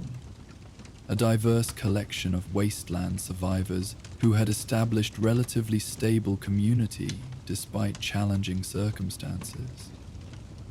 Unlike the wary assessment that characterized many wasteland interactions, their expressions showed genuine pleasure at the caravan's arrival. Familiar faces greeting returning performers, while newcomers observed with curious interest rather than suspicious evaluation. Diana moved among the gathering crowd with gracious presence, greeting established acquaintances by name, welcoming newcomers with inclusive warmth, creating personal connections that would enhance subsequent performance reception. This community engagement represented another element distinguishing Harmony's operation from typical entertainment presentations, recognizing that their value extended beyond musical performance to include human connection within settlements that often experienced limited outside contact beyond necessary trade interactions. As setup neared completion and audience continued gathering, Diana returned to the performance area where company members made final preparations for their presentation. Despite the morning's route adjustment and additional travel challenges, their professional focus remained undiluted. Instruments tuned with careful precision, costumes prepared for optimal visual impact, performance sequence reviewed with attention to this specific audience's likely preferences based on previous experiences in similar settlements. We proceed as planned, Diana confirmed to assembled performers during final briefing. Traditional opening sequence establishing familiar connection, then gradual transition toward innovative material as audience engagement builds. Maya's feature positioned after initial intermission, when attention naturally refreshes. Full company finale with settlement participation invitation as originally arranged. She paused, surveying her gathered company with evident appreciation for their commitment throughout the day's challenges. Remember our fundamental purpose, not merely entertainment but cultural continuity, emotional processing, community building through shared experience. We offer more than distraction, we provide connection to both past heritage and future possibility. Now positions for opening sequence. The Wasteland has presented its challenges today, as always. Our response remains unchanged. We create beauty regardless. As afternoon light bathed the gathering in golden illumination, Harmony's traveling company prepared to transform Novak's modest gathering space into temporary haven, where music would create moments transcending daily survival concerns. Their morning had begun with dawn performance on Distant Ridge, continued through wasteland navigation and threat avoidance, and now culminated in this moment where their artistic purpose would find full expression before appreciative audience. Diana moved to her central position, raising hands to gather attention before their performance began. Around her, company members stood ready with instruments prepared and voices warmed despite the day's travel exertions. The audience settled into attentive anticipation, conversations quieting as they recognized commencement signals. For these precious hours, wasteland harshness would recede before musical beauty. Not erasing harsh realities, but providing essential counterbalance that nourished human spirit beyond mere physical survival. The first notes rose into the afternoon air, beginning another performance in their continuing journey through the Mojave Wasteland, carrying songs that preserved cultural memory while creating new artistic expressions relevant to present circumstances. Tomorrow would bring another journey segment with its inevitable challenges. But this moment belonged to music's transformative power, creating community through shared artistic experience amid a world forever changed by nuclear fire. While Harmony's traveling company continued their performance in Novak, bringing music and inspiration to the grateful settlement, elsewhere in the Mojave, a different caravan faced more dire circumstances.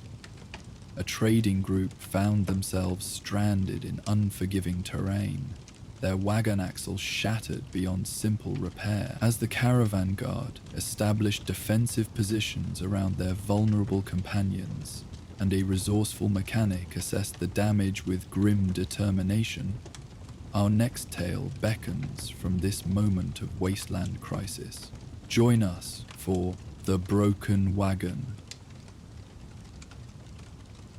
The afternoon sun hung relentlessly in the Mojave sky, casting harsh light across the barren landscape. Heat shimmered above the cracked earth, creating wavering mirages on the horizon that seemed to promise water where none existed. The vast emptiness stretched in all directions, scrubland punctuated by occasional rock formations and the skeletal remains of pre-war structures that had partially survived both nuclear devastation and the slow erosion of centuries. In this unforgiving terrain, the sandstone trading company Caravan had come to an unexpected halt.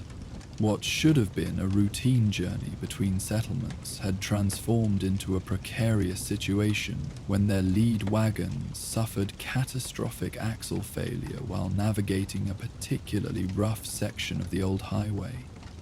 The sickening crack had echoed across the empty landscape, followed immediately by the wagon tilting dramatically as one wheel collapsed inward. Brahmin and Lode in confused protest as their handlers rushed to calm the two-headed beasts and prevent further damage to wagon or cargo.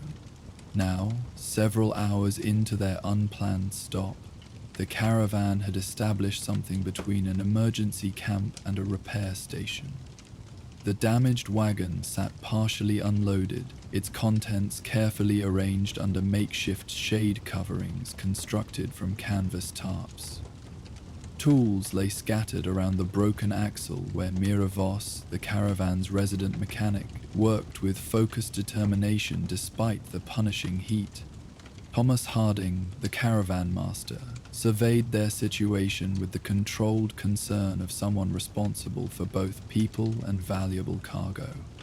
His weathered face betrayed little emotion, though the deep lines around his eyes had tightened since the breakdown. Unlike flamboyant wasteland traders who adorned themselves with trophies or affectations, Thomas dressed for pure practicality. Sturdy leather reinforced its stress points, a wide-brimmed hat shielding his face from the relentless sun, boots that had seen thousands of miles across unforgiving terrain. "Assessment?"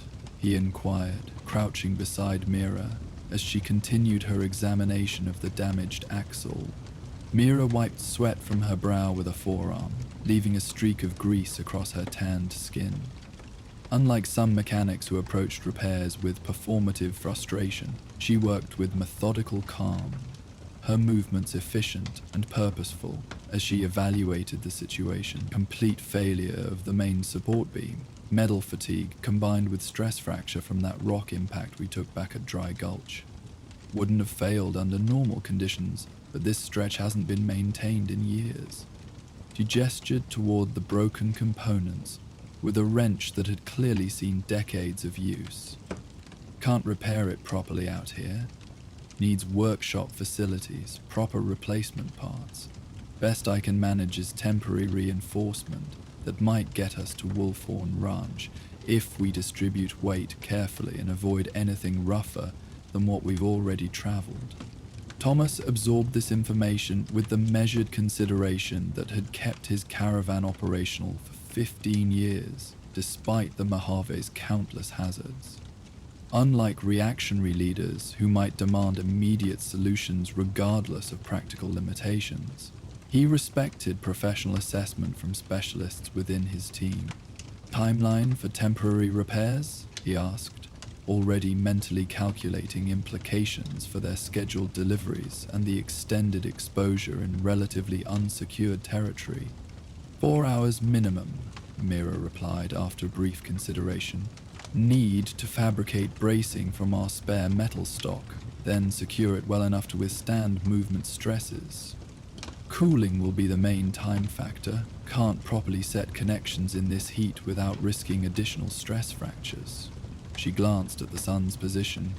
"Better results if we wait until evening for final assembly when temperature drops. 6 hours total, realistic estimate." This timeline created immediate security implications. Thomas nodded acknowledgement before standing to survey their wider situation. The caravan consisted of 3 wagons, the damaged lead vehicle and 2 others now arranged in defensive configuration around their impromptu camp. 8 personnel comprised their team, Thomas as caravan master, Mira handling mechanical concerns, 4 guards with varying specialties, and 2 general assistants who managed Brahmin and supported other functions as needed. Sarah Chen, their chief of security, approached as Thomas completed his inspection. Unlike the heavily armored mercenaries that sometimes accompanied Wasteland caravans, Sarah presented a more subtle security presence. Her equipment selected for mobility and practical functionality rather than intimidation. The weathered combat shotgun she carried showed the immaculate maintenance of someone who understood that reliability outweighed impressive appearance in actual combat situations. "Perimeter established," she reported with professional efficiency. Defensive positions arranged for optimal coverage with our limited personnel, Rivera and Tanner taking first watch rotation. Limited visibility to the north due to rock formations. Potential approach vector that requires particular attention. Thomas acknowledged this assessment with a thoughtful nod. Mira estimates 6 hours for temporary repairs, sufficient to reach Wolfhorn Ranch. Primarily evening work for proper cooling during assembly. Security implications?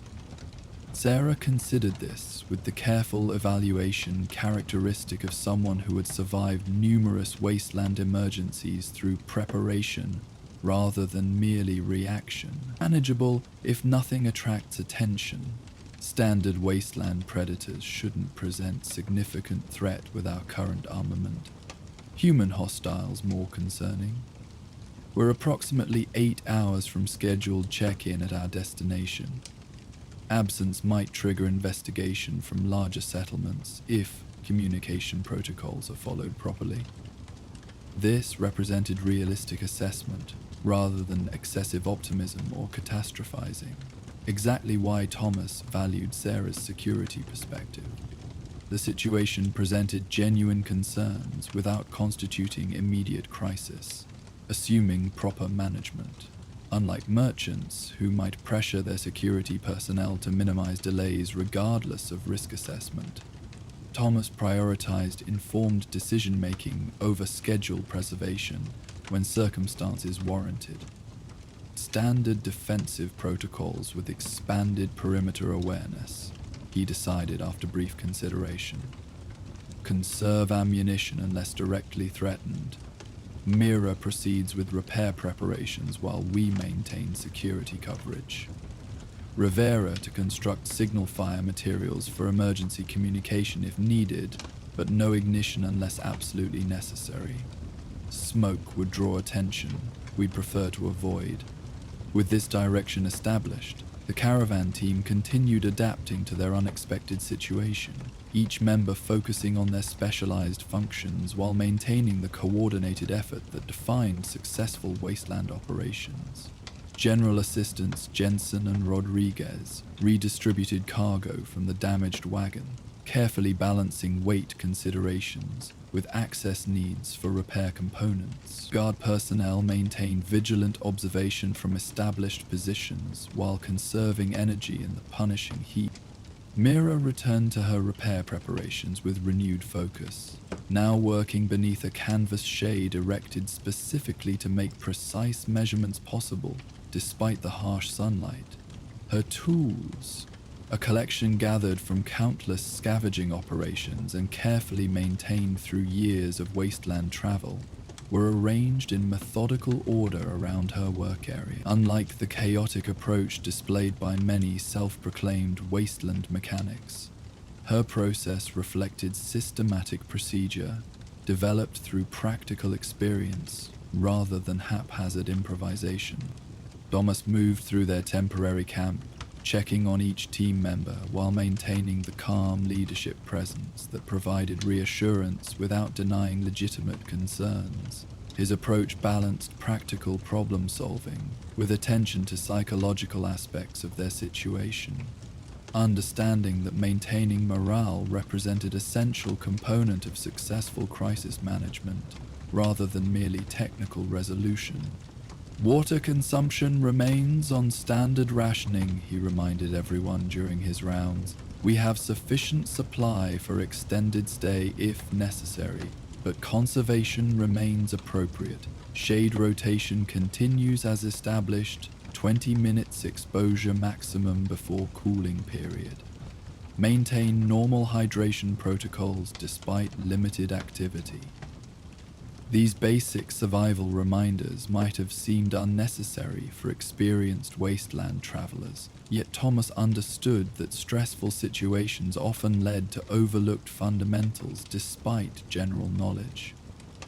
Unlike leaders who assumed competence negated need for procedural reinforcement, his approach acknowledged that systematic adherence to established protocols provided foundation for both physical safety and psychological stability during unexpected challenges. As afternoon progressed toward early evening, the caravan's temporary camp settled into operational rhythm. Security personnel maintaining vigilant observation, Mira continuing her methodical repair preparations, support staff attending to essential maintenance tasks that continued regardless of their stationary status. Conversations remained practical but not tense, focusing on immediate concerns rather than catastrophic possibilities that served no constructive purpose. Sarah approached Thomas as he completed inventory assessment of their cargo, her expression reflecting professional alertness rather than immediate alarm. "Movement detected approximately 1 kilometer east," she reported quietly. "Single individual, traveling on foot. Trajectory suggests awareness of our position rather than accidental encounter. Rivera tracking through binoculars from elevated position. This information immediately adjusted their situational awareness without triggering radical response. Single travelers represented potential concern but rarely constituted significant threat to properly defended caravans." Thomas followed Sarah to the eastern observation position, where Rivera maintained watch from partially concealed location atop a small rock formation adjacent to their camp. "Vision confirmation maintained," Rivera reported as they joined him, offering the binoculars for Tomas's personal assessment. "Subject continuing direct approach. Appears male, adult, carrying minimal equipment. No obvious heavy weapons visible. Walking with slight limp, but maintaining steady progress." Thomas observed the approaching figure through enhanced optics, noting details that informed preliminary threat assessment. Weathered wasteland clothing showing practical reinforcement rather than raider affectations. A rifle carried in non-threatening position across the back rather than ready stance. Overall movement pattern suggesting deliberate travel rather than stalking behavior. Not definitively harmless, but presenting indicators more consistent with fellow wasteland traveler than immediate threat. "Standard unknown approach protocols," he decided after brief observation. "Maintain elevated awareness without obvious defensive positioning that might trigger unnecessary escalation. Sarah and I will handle initial contact from boundary position. Others continue operations with heightened perimeter attention." This measured response reflected Tomas's leadership approach, neither dismissing potential concerns through casual optimism nor overreacting through excessive caution. The wasteland contained genuine dangers requiring appropriate vigilance, yet also offered occasional opportunities through constructive interaction with other travelers, when managed properly.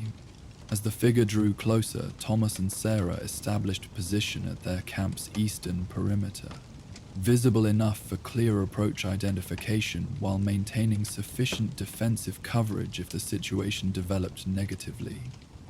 The stranger's pace remained consistent as he recognized their waiting presence. Hands maintained in visible positions that acknowledge standard wasteland interaction protocols without specific instruction. "That's close enough for introduction," Thomas called when the traveler reached approximately 30 meters distance. "Close enough for reasonable conversation without compromising reaction space if needed. Identify yourself and your business approaching our position." The stranger stopped as requested, maintaining open posture while responding with the practiced calm of someone familiar with wasteland encounter procedures. "Name's Daniel Weathers, independent courier running messages between settlements. Was headed toward Junction 15 when I spotted your camp. Thought you might be Carson's trading group based on wagon configuration." This explanation presented reasonable justification for direct approach rather than circumnavigation that might normally be expected when encountering unknown groups in wasteland territory. Courier operations represented one of few legitimate reasons for solo travel through dangerous regions, the service valuable enough to justify risks that would be irrational for most individual travelers. Sandstone Trading Company, Thomas corrected without hostility. Carson's group runs routes further south. We've experienced mechanical failure requiring temporary delay. If you're continuing toward Junction 15, we'd appreciate carrying word of our situation to the settlement there.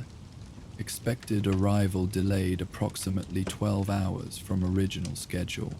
The courier nodded, understanding, his posture relaxing slightly as the interaction maintained professional rather than hostile direction. Happy to carry the message. Junction has been concerned about scheduling lately. Raiders hit 2 caravans last month along the southern approach.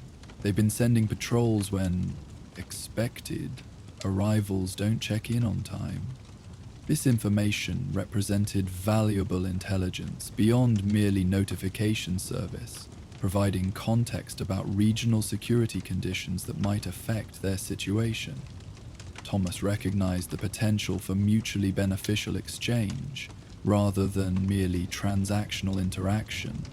We have water and shade if you'd care to rest briefly before continuing, he offered, maintaining appropriate caution while acknowledging wasteland travel courtesies that potentially benefited all parties. Might be able to provide more detailed status report for Junction authorities if you can spare 15 minutes. The courier considered this with evident appreciation. Wouldn't mind refilling water containers if you can spare it. Been pushing hard since sunrise to make delivery schedules. Happy to provide what regional information I have in exchange. Covered significant territory over the past week. Sarah maintains subtle defensive awareness throughout this exchange. Position providing both conversation participation and optimal coverage if the situation changed unexpectedly. Her experienced assessment suggested legitimate traveler rather than deceptive threat, though appropriate caution remained her operational foundation regardless of initial impressions. With preliminary interaction establishing reasonable trust parameters, Thomas invited the courier to approach their camp proper. Standard Wasteland protocol when initial contact indicated non-hostile intent. The visitor followed expected behavioral patterns, maintaining visible hands, accepting designated position rather than wandering through their temporary setup, respecting obvious boundaries around secured cargo and repair operations. While Sarah supervised water exchange, the courier refilling containers while remaining in appropriate observation position, Thomas engaged in information gathering that might benefit their current situation and broader operations. Unlike haphazard conversation, his questions followed systematic pattern, designed to elicit maximum relevant intelligence while respecting professional boundaries appropriate for limited trust interaction. Junction 16 maintaining stable operations, he inquired as they settled under shade covering positions specifically for visitor interactions. Close enough to camp for convenient communication while maintaining separation from critical operations. Reasonably stable, the courier confirmed, gratefully accepting the water ration provided. Population increased about 15% over past 6 months. Refugees from eastern settlements affected by Legion pressure across the river. Security improved correspondingly. Sheriff Dalton implemented expanded patrol protocols with additional personnel. Trading volume increased, though primarily essentials rather than luxury goods. Thomas nodded, thoughtful acknowledgement, mentally cataloguing implications for their upcoming visit. Increased population, suggesting potential market expansion. Security improvements, potentially justifying inventory adjustments to include higher value merchandise previously considered too risky for the location.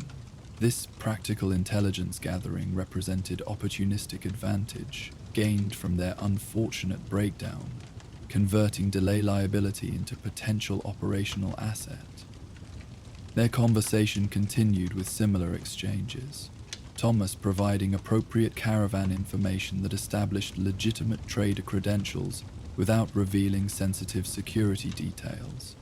The courier sharing regional observations gathered through extensive travel without compromising confidential message contents. This balanced information exchange represented wasteland interaction at its most functional.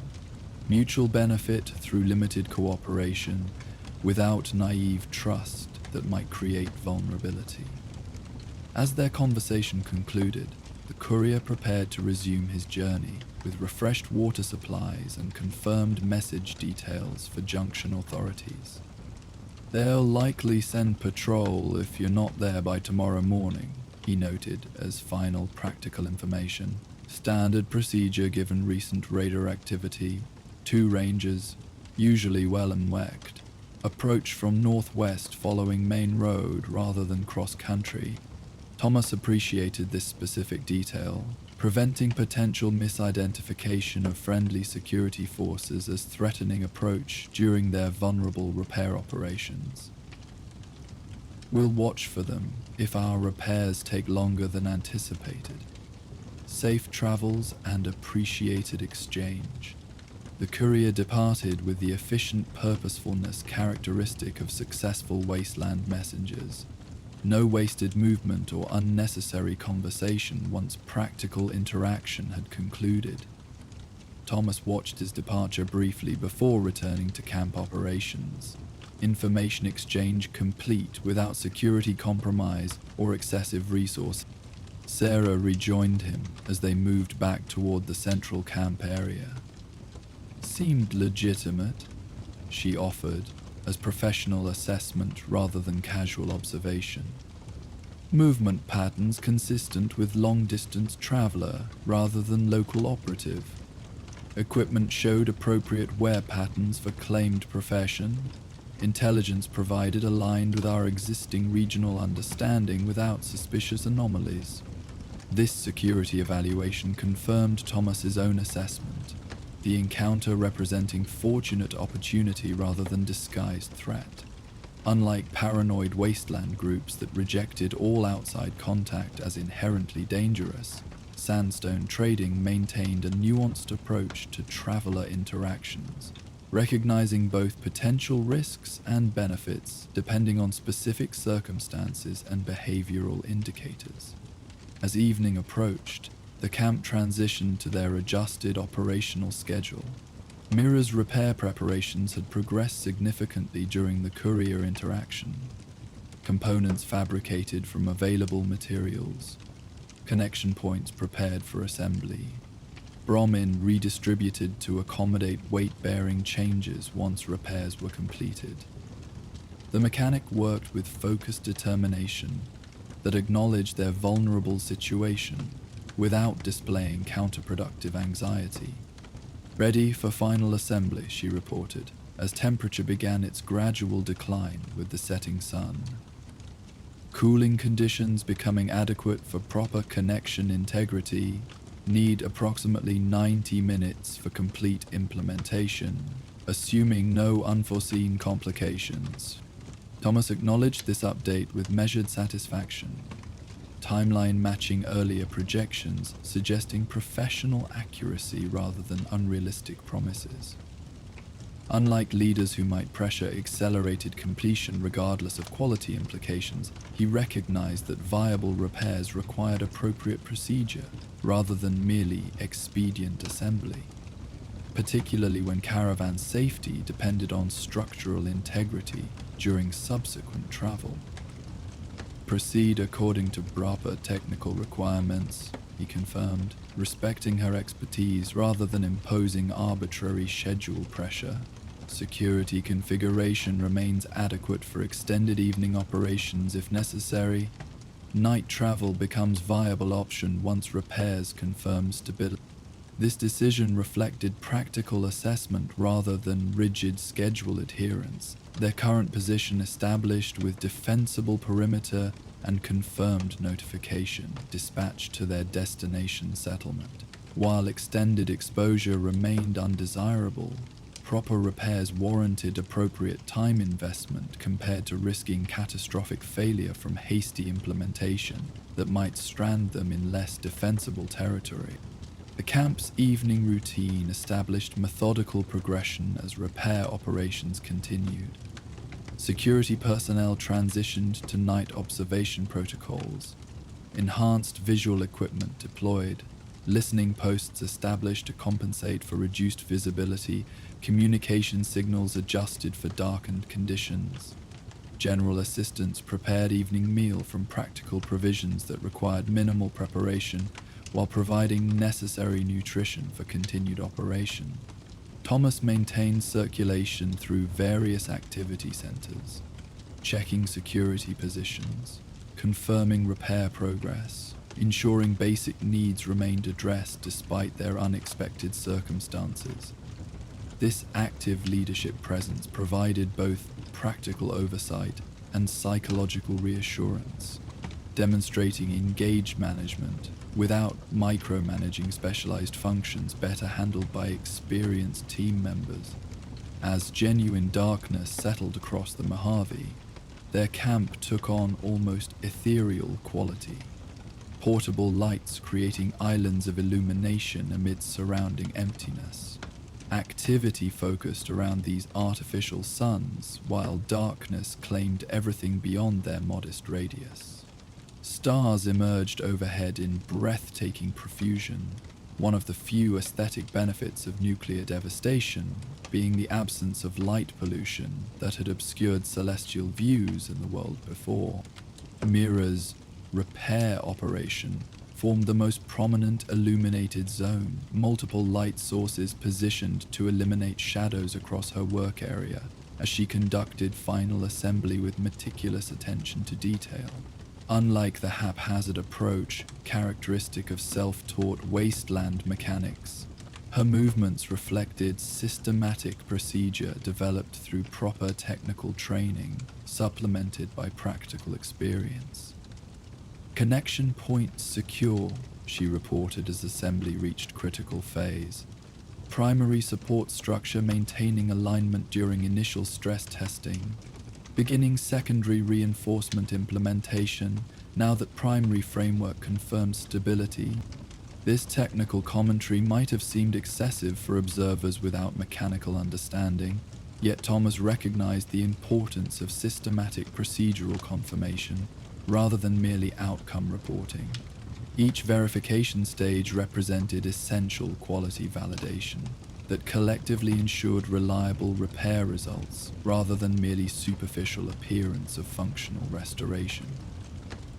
The Caravan team maintained their assigned functions as repair operations progressed toward completion, security personnel continuing vigilant observation, support staff attending to logistical needs that persisted regardless of their stationary status, Thomas providing coordination between specialized functions while maintaining overall situational awareness. Their collective discipline transformed potential crisis into manageable challenge through systematic procedure rather than panicked improvisation. "Final connection cooling properly," Mira announced eventually, professional satisfaction evident despite her otherwise measured tone. Structural integrity measuring approximately 70% of original specification. Sufficient for careful travel to proper repair facilities. Weight distribution will require specific configuration to avoid excessive stress on repaired sections. She wiped her hands on a rag that had seen countless similar cleanings throughout years of mechanical work, her expression reflecting realistic assessment rather than either excessive optimism or unnecessary pessimism. Recommend minimal loading on the damaged wagon. Essential cargo only with majority redistributed to supporting vehicles. Reduce speed through uneven terrain, particularly the approach to Wolfhorn, where road conditions deteriorate significantly. Thomas acknowledged these recommendations with appropriate seriousness, understanding that technical limitations represented practical reality rather than negotiable opinion. Unlike merchants who might pressure unrealistic performance from damaged equipment to maintain schedules, his approach prioritized sustainable function over short-term convenience when safety considerations warranted such trade-offs. "We'll implement complete cargo redistribution before departure," he confirmed, already mentally calculating loading arrangements that would accommodate these restrictions while maintaining essential delivery capacity. Travel speed adjusted according to observed performance rather than predetermined schedule. Junction 15 already notified regarding delayed arrival. With repair completion confirmed, the Caravan team transitioned to preparation for potential night travel, a decision that would depend on final testing results once cargo redistribution had been completed. Unlike daylight operations that presented clear visibility advantages, night movement offered cooler temperatures that reduced both personnel strain and Brahmin stress during travel. These counterbalancing factors required situational assessment rather than predetermined preference, particularly when traveling with damaged equipment through potentially hazardous territory. Sarah provided updated security assessment as they considered immediate options. Current position remains defensible through night if needed. Morning departure presents optimal visibility, but increased heat stress on repaired components.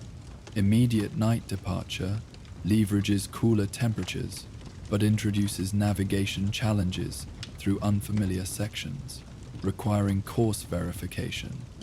This balanced presentation of operational factors exemplified the professional analysis Thomas valued from his team, recognizing legitimate advantages and disadvantages without predetermined bias toward particular options.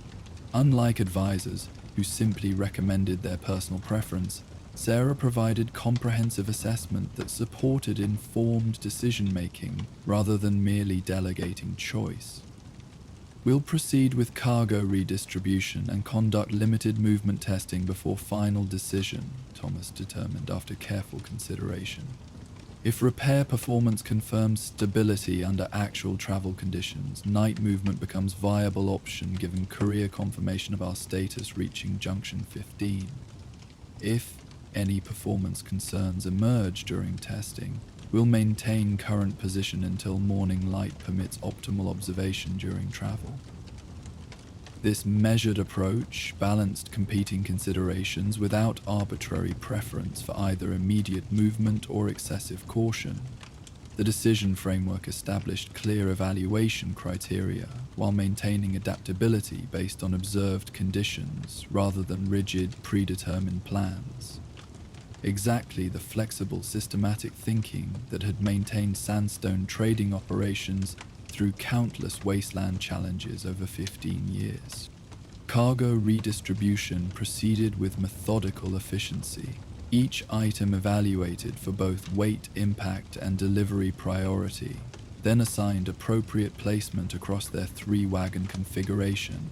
Unlike haphazard loading that characterized some wasteland operations, their process followed systematic weight distribution principles that recognized both mechanical stress considerations and practical access requirements during subsequent delivery operations. "Primary testing configuration complete," Jensen reported once initial loading had been established. "Essential delivery items secured on functional wagons, according to destination sequencing. Limited weight on repaired vehicle as specified. Approximately 40% of normal carrying capacity, centered over main support structures." Thomas acknowledged this completion with measured satisfaction, the redistribution representing necessary adaptation rather than unwelcome complication. Unlike rigidly procedural managers who might resist operational adjustments regardless of circumstances, his approach emphasized pragmatic problem-solving, focused on mission completion rather than predetermined methodologies when situations required flexible response. With loading arrangements established, Mira conducted careful movement testing. The damaged wagon pulled through short distance under controlled conditions while she observed repair performance with focused attention. Unlike rushed assessments that might miss subtle indicators of potential failure, her evaluation maintained methodical thoroughness, despite the team's understandable desire for prompt departure confirmation. Repair maintaining structural integrity within expected parameters, she reported, after completing multiple directional tests, including gentle turns and minor terrain variations. No indications of progressive deterioration under monitored movement conditions. Connection points remain stable with appropriate load distribution, viable for careful travel at reduced speed based on current performance indicators. This qualified confirmation represented professional integrity rather than absolute certainty, acknowledging sustainable function within specific limitations rather than unrestricted operational restoration. Unlike mechanics who might provide false confidence to expedite departure regardless of actual conditions, Mira's assessment offered realistic parameters that permitted informed decision-making rather than unjustified assurances. With repair verification complete, Thomas gathered the team for final departure briefing, ensuring all members understood both their immediate travel plans and contingency provisions if conditions changed during their journey. Unlike leaders who announce decisions without explanation, his approach emphasized shared operational understanding that enabled coordinated response. Regardless of potential developments, we'll proceed with night travel to leverage cooler temperatures, he informed them, voice carrying calm confidence without dismissing legitimate concerns. Reduced speed through the western approach, approximately half normal pace through uneven sections.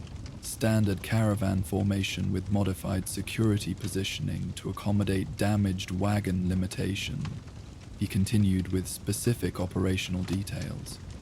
3 scheduled stop points for repair inspection regardless of apparent performance. First, at Dry Creek Crossing. Second, at the Ranger Outpost ruins. Third, before final approach to Wolfhorn. Any performance concerns observed between inspection points warrant immediate halt for evaluation rather than continuing to designated stops. This detailed direction reflected Thomas's leadership philosophy, providing clear guidance while establishing decision parameters that enabled appropriate initiative if circumstances evolved beyond specific instructions. Unlike rigidly hierarchical leaders who required approval for any deviation from explicit direction, his approach balanced coordinated action with distributed responsibility appropriate to each team member's expertise. As final preparations concluded, the caravan prepared for departure from their unexpected stopping point. Brahmin were harnessed with careful attention to modified pulling arrangements, redistributed weight requiring adjusted connection points to maintain appropriate balance across the animal's dual-headed frames.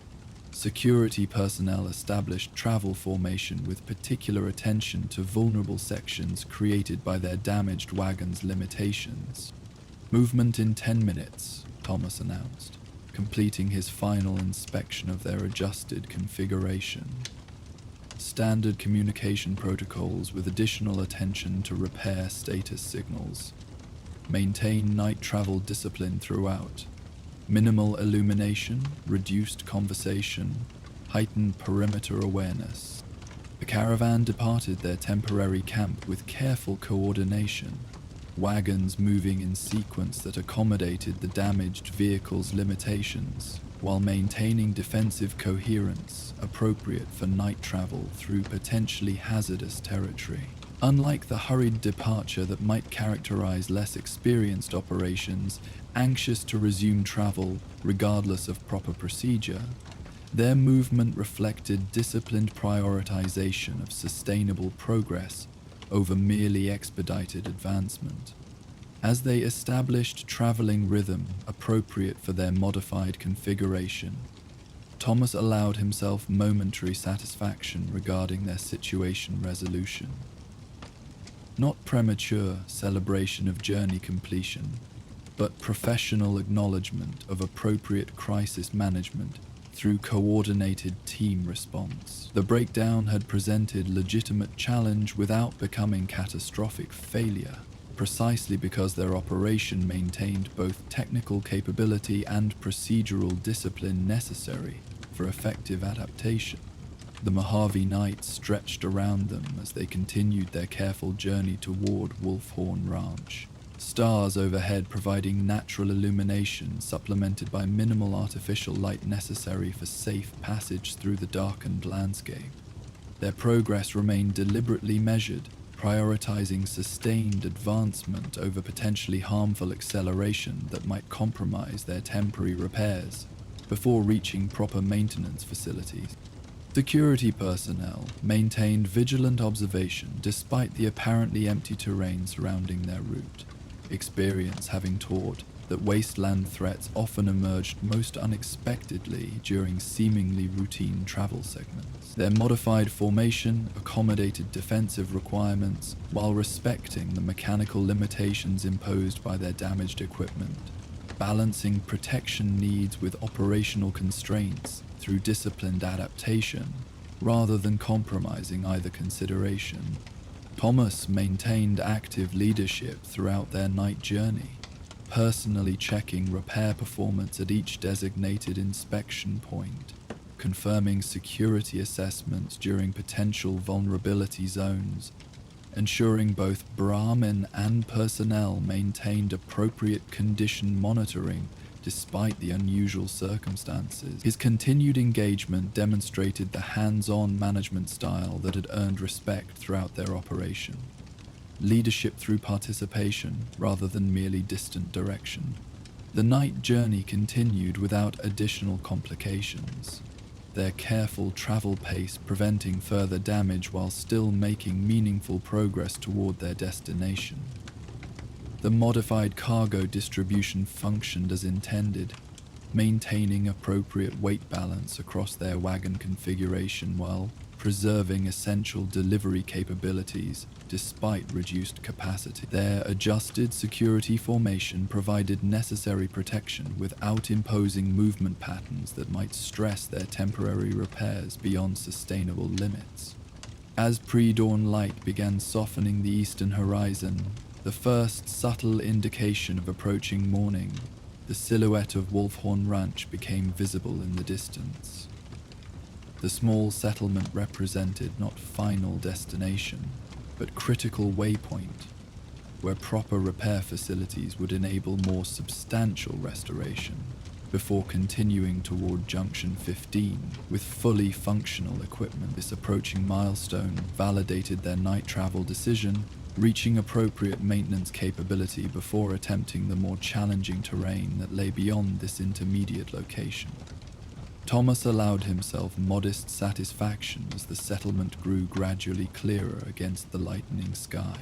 The caravan had successfully navigated potential crisis through appropriate technical response, disciplined security maintenance, and coordinated team functionality, converting mechanical failure into manageable delay rather than journey termination or cargo loss. Unlike wasteland operations that measured success through mere survival, Sandstone Trading maintained professional standards that recognized degrees of accomplishment beyond binary outcome assessment.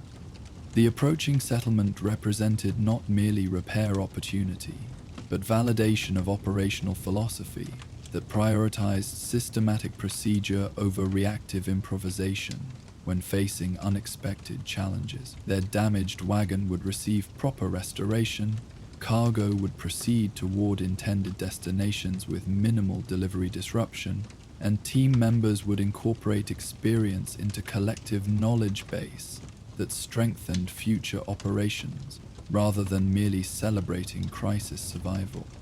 As Wolfhorn Ranch's details emerged more clearly through growing morning light, the caravan maintained their disciplined approach. No premature acceleration despite the visible safety ahead. No relaxation of security protocols. Despite apparent absence of immediate threats, this sustained professionalism represented core operational identity rather than merely situational response. The fundamental characteristic that had established sandstone trading as a reliable presence throughout Mojave commercial networks, despite the Wasteland's countless hazards. While the Sandstone Caravan approached Wolfhorn Ranch after their successful night journey, elsewhere in the Mojave, another trade company faced a different kind of challenge. A major caravan leader carried precious cargo that could shift the balance of power between Wasteland factions, forcing difficult choices between profit, safety, and the greater good. As our stranded traders find sanctuary for their broken wagon, our next tale beckons from shadowy dealings and hidden agendas. Join us for the Caravan's secret. The crimson light of late afternoon bathed the Mojave in ethereal glow, transforming the harsh wasteland into something almost beautiful. Long shadows stretched across the broken landscape as the sun began its gradual descent toward the western horizon. The day's punishing heat had started to relent, though warmth still radiated from rocks and earth that had absorbed the sun's intensity throughout the long hours since dawn. Through this softening landscape, the Silver Road Trading Company made its measured progress along a seldom-traveled route between settlements. Their caravan presented an impressive sight even by wasteland standards. 5 wagons arranged in careful formation, each pulled by a team of well-maintained Brahmin whose twin heads swayed in perpetual disagreement. Guards walked alongside in positions that suggested experienced planning rather than casual arrangement, their weapons carried with the comfortable familiarity of those who maintained constant readiness without nervous vigilance. Elena Reyes led this substantial trading operation with the quiet authority that came from 2 decades navigating the Wasteland's commercial network. Unlike the flamboyant personas adopted by many successful traders, she presented understated competence. Practical attire selected for function rather than display, minimal adornment beyond a silver pendant that had become her subtle trademark throughout regional trading hubs, and the weathered features of someone who had spent countless hours under the Mojave sun. What distinguished Elena's caravan beyond its size was its reputation for reliability, consistent deliveries maintained despite wasteland hazards, fair trading practices that earned trust rather than merely maximizing immediate profit, and security arrangements that discouraged potential threats through evident preparation rather than aggressive posturing. This operational integrity had established Silver Road Trading as a central connection between disparate settlements that might otherwise have remained isolated in the fragmented post-war landscape. "We'll reach the ridge crossing within the hour," Eleanor noted to her second-in-command, Marcus Chen, as they walked alongside the lead wagon. Her voice carried the slight accent of someone raised in New California Republic territories, before establishing independent operations in the Mojave region. "May camp there before attempting the descent. Better visibility for security overnight, and the Bran handle that slope better in morning light." Marcus nodded agreement, his expression reflecting the measured assessment of someone who balanced optimism with practical caution. Unlike outpost merchants who might spend entire careers within settlement walls, caravan leaders developed nuanced understanding of travel timing that considered countless variables beyond mere distance calculations. Terrain effects on loaded wagons, Brahmin endurance patterns under different weather conditions, security implications of various camping locations.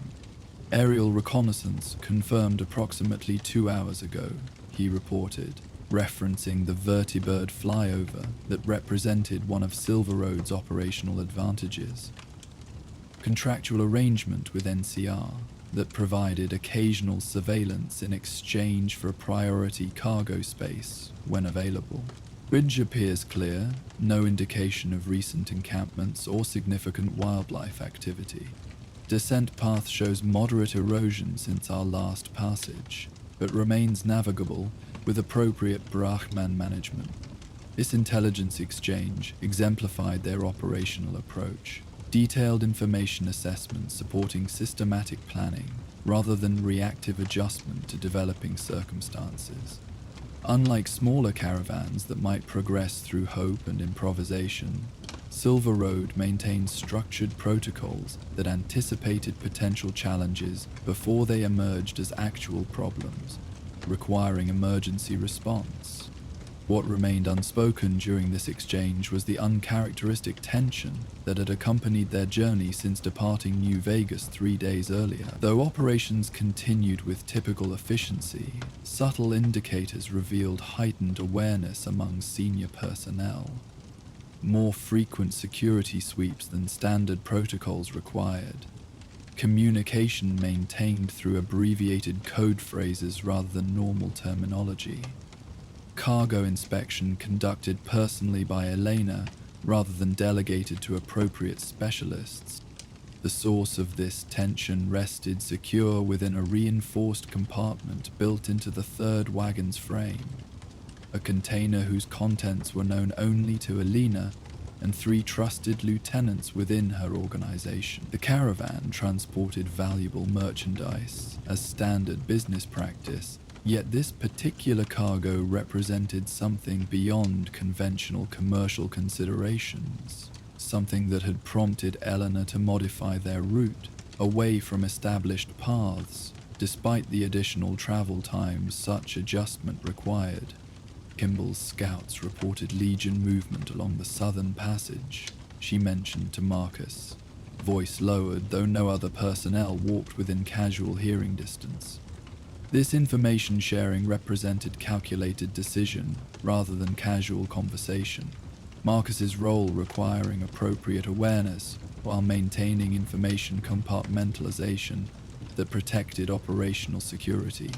3 patrols identified crossing Colorado within the past week. Pattern suggests reconnaissance rather than immediate incursion preparation.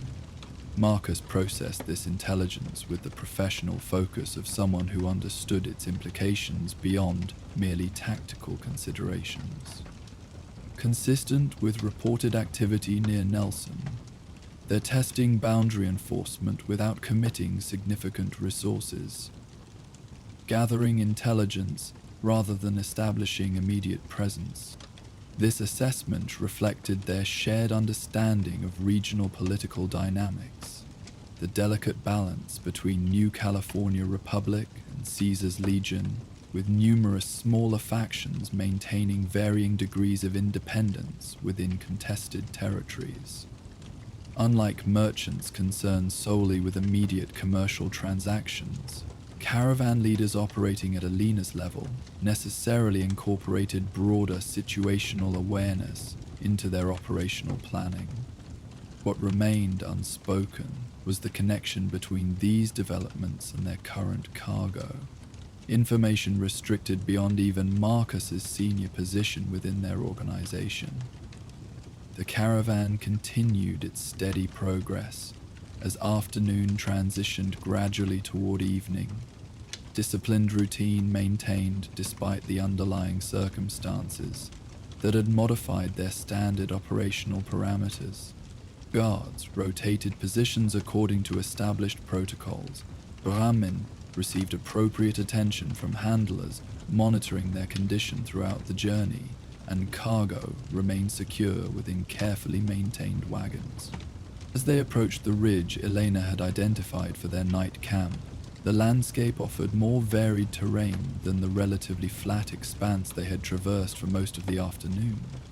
Rocky outcroppings provided natural landmarks that experienced wasteland travelers recognized from previous journeys.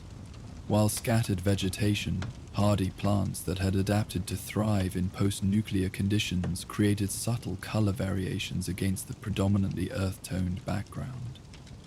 "Begin standard evening approach formation," Eleanor directed as they neared the designated location. This instruction initiated carefully choreographed transition from travel configuration to defensive positioning, wagons adjusting their spacing to accommodate optimal security arrangement upon stopping, guards shifting to approach vigilance patterns that emphasized potential concealment locations within the increasingly varied terrain. The caravan executed this transition with practiced coordination that testified to both regular drilling and actual field experience. Unlike performers demonstrating rehearsed maneuvers, their movements carried the subtle efficiency of procedures internalized through practical implementation rather than merely theoretical training. Whether the equipment was checked with cursory thoroughness that identified potential issues without requiring explicit inspection protocols, the unconscious competence of professionals who maintained standards through habitual practice rather than enforced compliance. As they reached the ridge summit, a relatively flat expanse with clear sight lines in most directions, the caravan established their evening camp with systematic efficiency.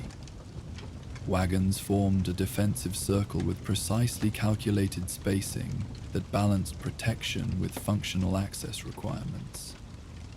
Ramen were unharnessed and guided to appropriate grazing area, where portable fencing provided both containment and protection from potential predators. Equipment for evening functions emerged from storage compartments in sequence that prioritized security establishment before comfort considerations. "Perimeter setup complete," reported Diana Novak, Chief of Security Operations, as she approached Elena with professional rather than ceremonial acknowledgement.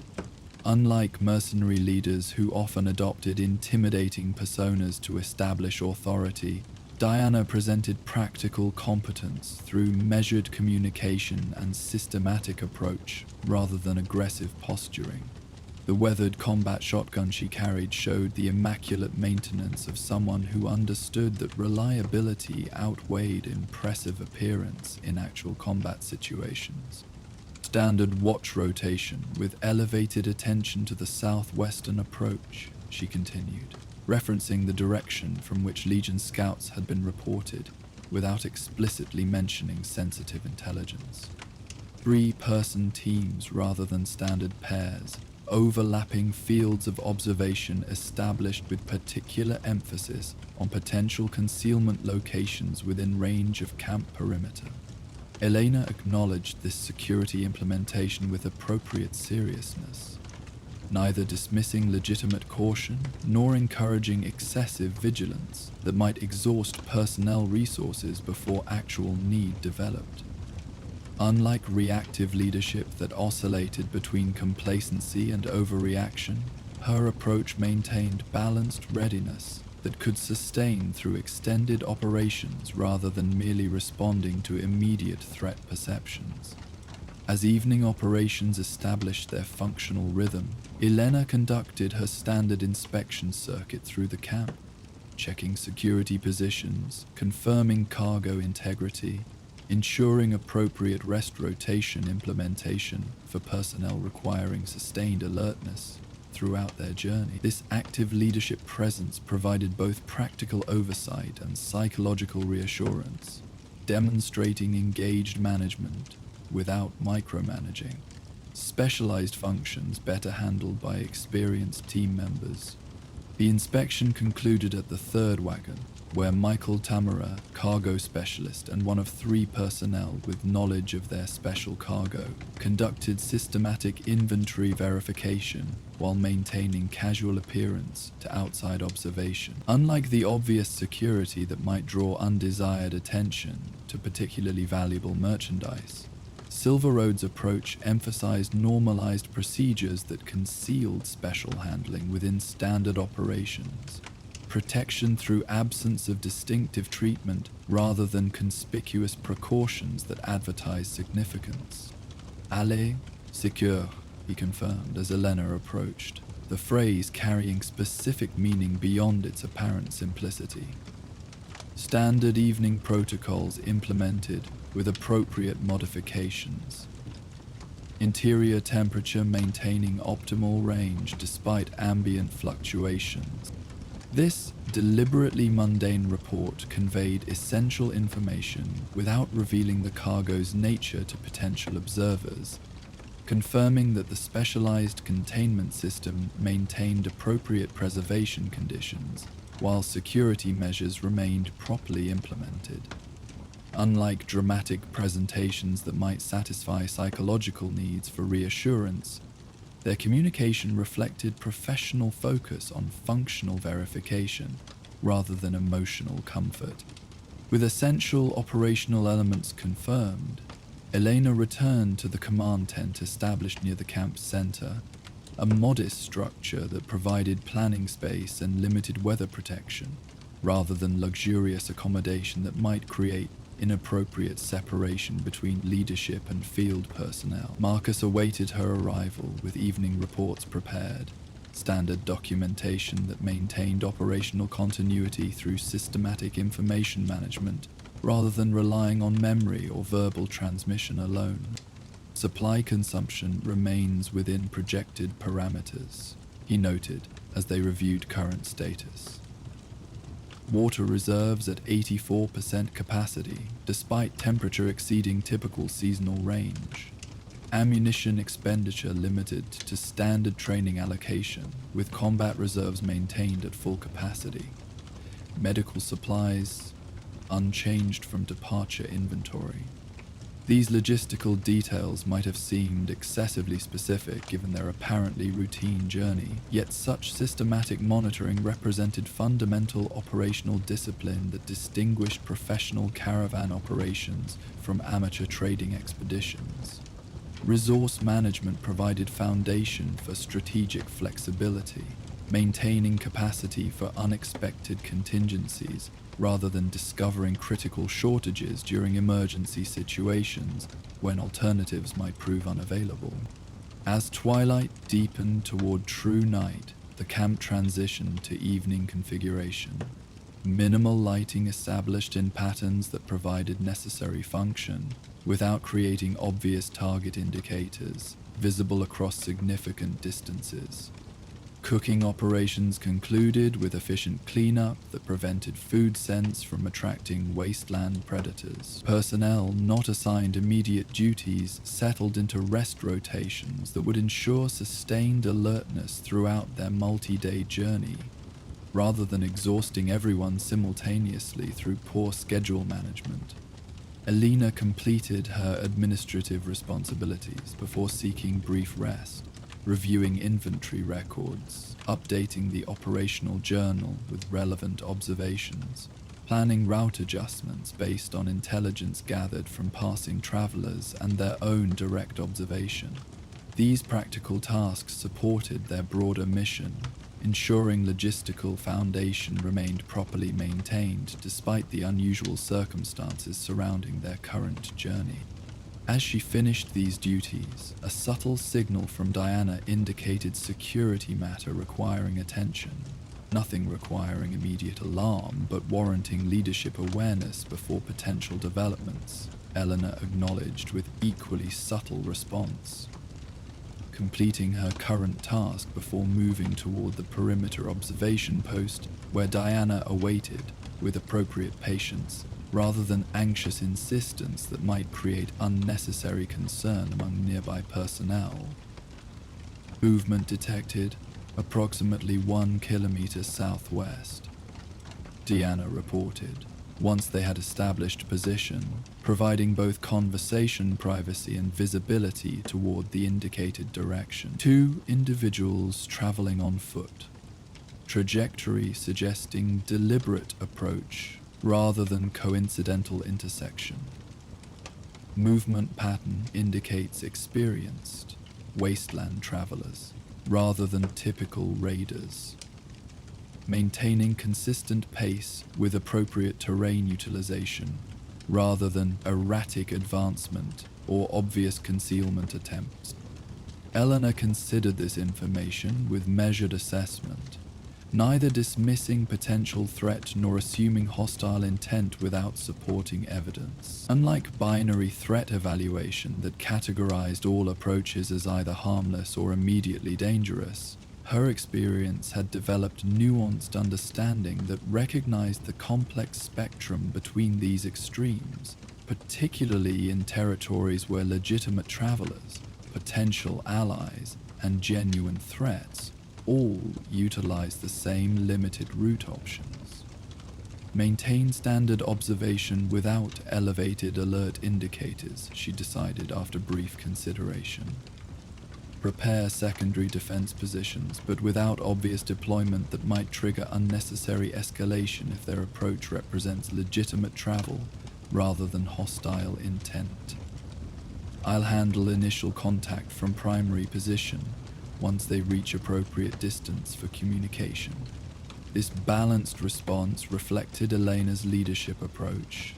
Appropriate precaution without premature confrontation.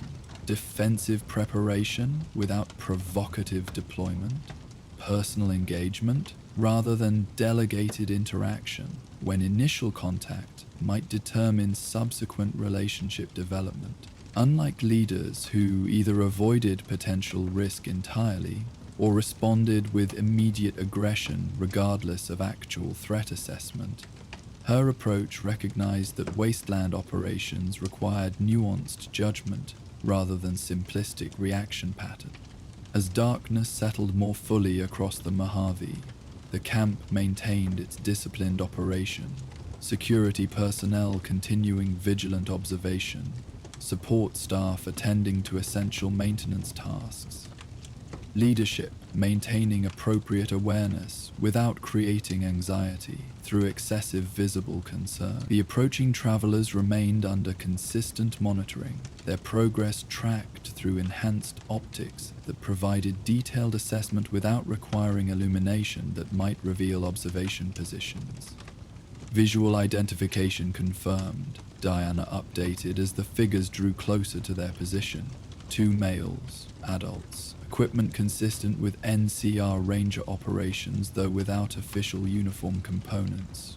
Weapons visible but carried in non-threatening positions. Movement pattern maintains direct approach without apparent deception attempts. This identification suggested potential association with New California Republic forces without confirming official capacity. Possibly Rangers operating without formal identification for operational security.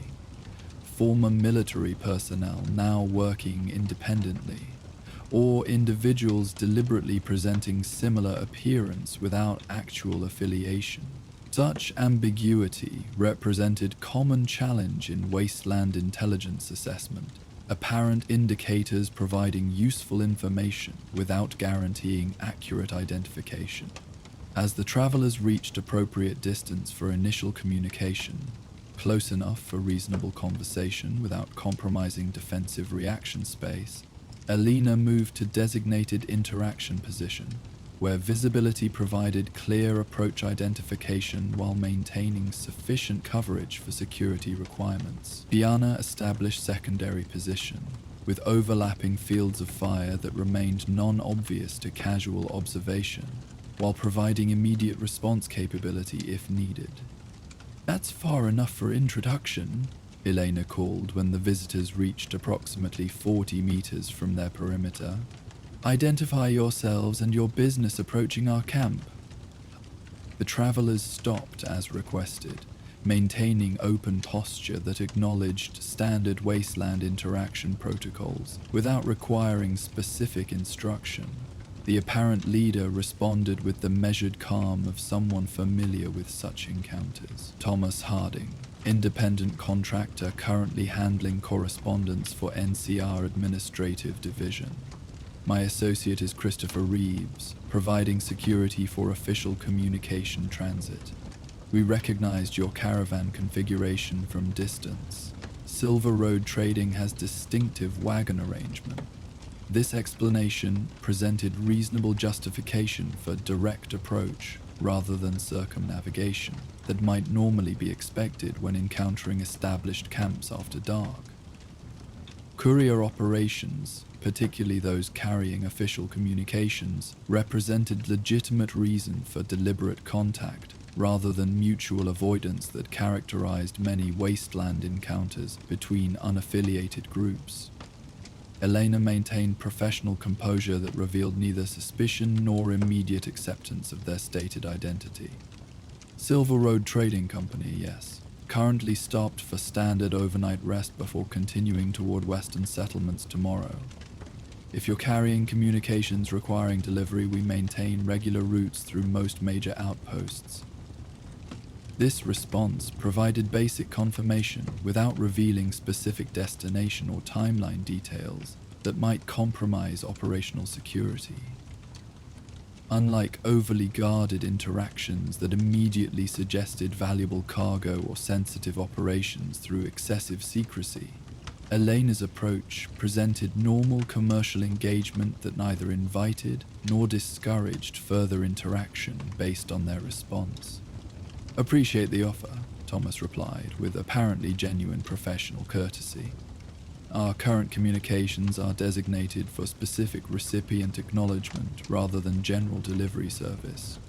However, we do carry updated intelligence regarding Legion movement patterns that might affect your planned route if you're continuing toward Nelson or Searchlight areas." This information sharing represented potential value exchange that warranted further consideration. Intelligence about regional threats providing legitimate benefit regardless of their specific cargo or destination. Elena evaluated both the information offer and its presentation context, noting that mention of southern routes might indicate knowledge of typical Silver Road patterns, rather than merely general regional awareness, though such familiarity would be consistent with actual NCR communication personnel who regularly coordinated with major caravan operations. "We maintain flexible routing based on current conditions," she responded, providing general acknowledgement without confirming specific plans. Current intelligence always appreciated when making navigation decisions. "We can offer water and limited rest facilities if you'd care to exchange information before continuing your journey."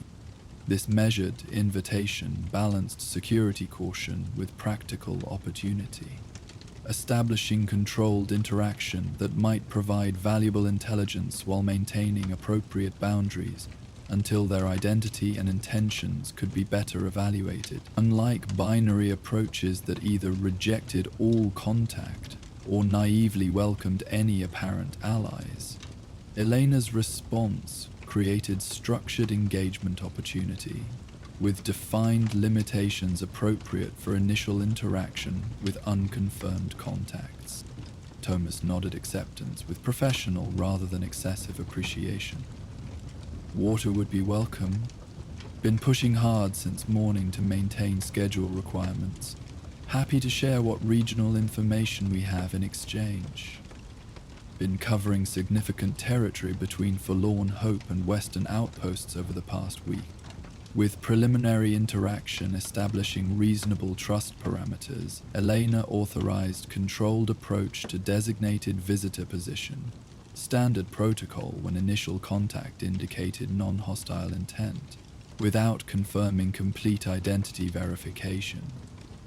Diana maintained subtle security coverage, while Marcus arranged appropriate visitor accommodation that provided necessary hospitality without compromising operational security or exposing sensitive cargo areas to external observation. While water exchange was arranged, visitors refilling containers while remaining in appropriate monitoring position, Elena engaged in information gathering that might benefit their current situation and broader operations. Unlike haphazard conversation, her questions followed systematic pattern, designed to elicit maximum relevant intelligence while respecting professional boundaries appropriate for limited trust interaction with possible NCO.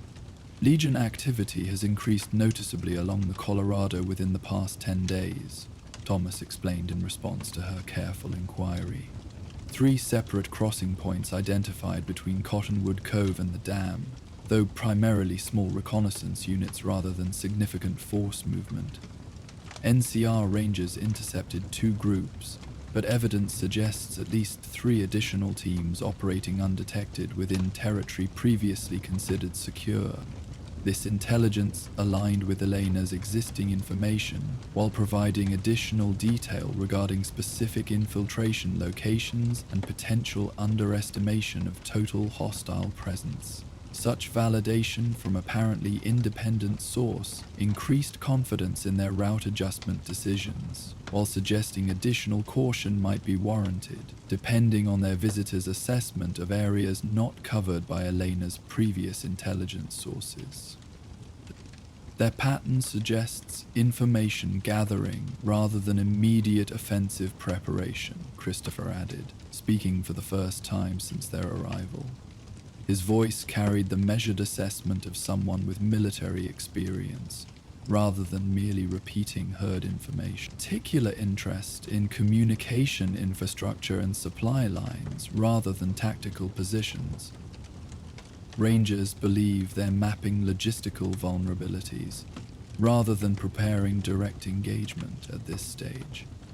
This specific operational assessment provided particularly valuable insight, suggesting Legion interest in disrupting supply networks rather than engaging military positions directly, a pattern that would have significant implications for Caravan operations throughout the region, regardless of their specific cargo concerns. Alina noted both the information itself and the presentation style that demonstrated apparent first-hand knowledge rather than merely relayed intelligence, supporting their claimed identity as actual NCR-affiliated personnel, rather than individuals merely adopting such presentation for deceptive purposes.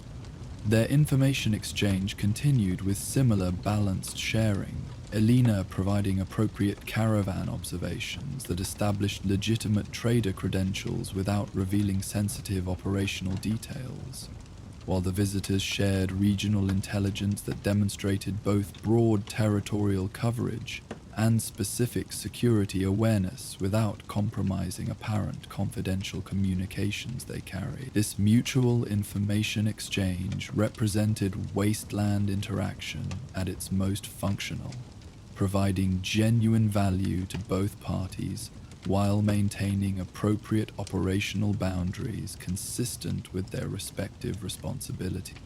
As their conversation progressed, Elena's assessment increasingly supported their presented identity. Behavioral patterns, information accuracy, and communication style all consistent with actual NCR communication personnel rather than deceptive presentation. Their knowledge of regional conditions demonstrated first-hand observation rather than merely repeated information, while security awareness reflected professional training without excessive performance that might suggest deliberate impression management. Then final piece of information worth sharing, Thomas noted as their exchange approached natural conclusion. NCR has confirmed rumor that Legion recently acquired new capability for detecting energy signatures at significantly extended range. Technology apparently salvaged from pre-war military installation east of the Colorado.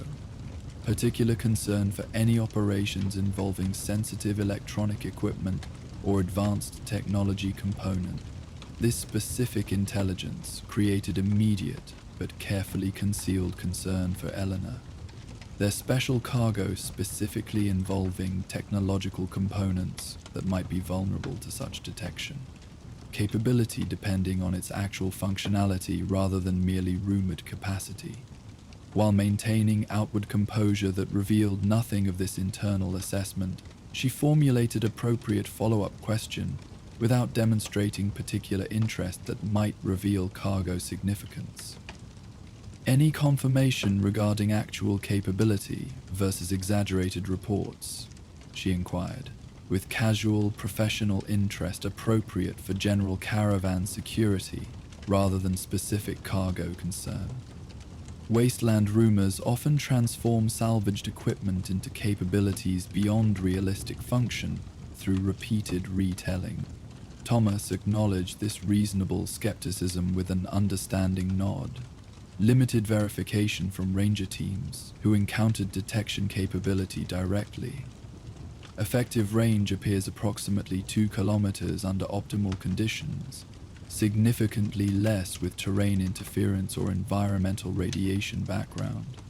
Specific targeting algorithm apparently prioritizes concentrated power sources and distinctive electronic signatures rather than standard equipment emissions. This detailed assessment provided critical operational information while confirming their visitors likely possessed legitimate intelligence access rather than merely repeating wasteland rumors. Elena processed these implications while maintaining conversation without revealing specific relevance to their current cargo. The specialized containment system potentially creating detectable signature depending on actual Legion detection parameters versus their own shielding capabilities. As their information exchange concluded and the visitors prepared to resume their journey, Eleanor maintained professional courtesy without encouraging extended interaction that might eventually compromise operational security through extended observation opportunity. Appreciate the intelligence sharing. Safe travels with your communications. Will adjust route planning accordingly based on updated Legion movement patterns. The visitors departed with similar professional efficiency. No wasted movement or unnecessary conversation once practical interaction had concluded.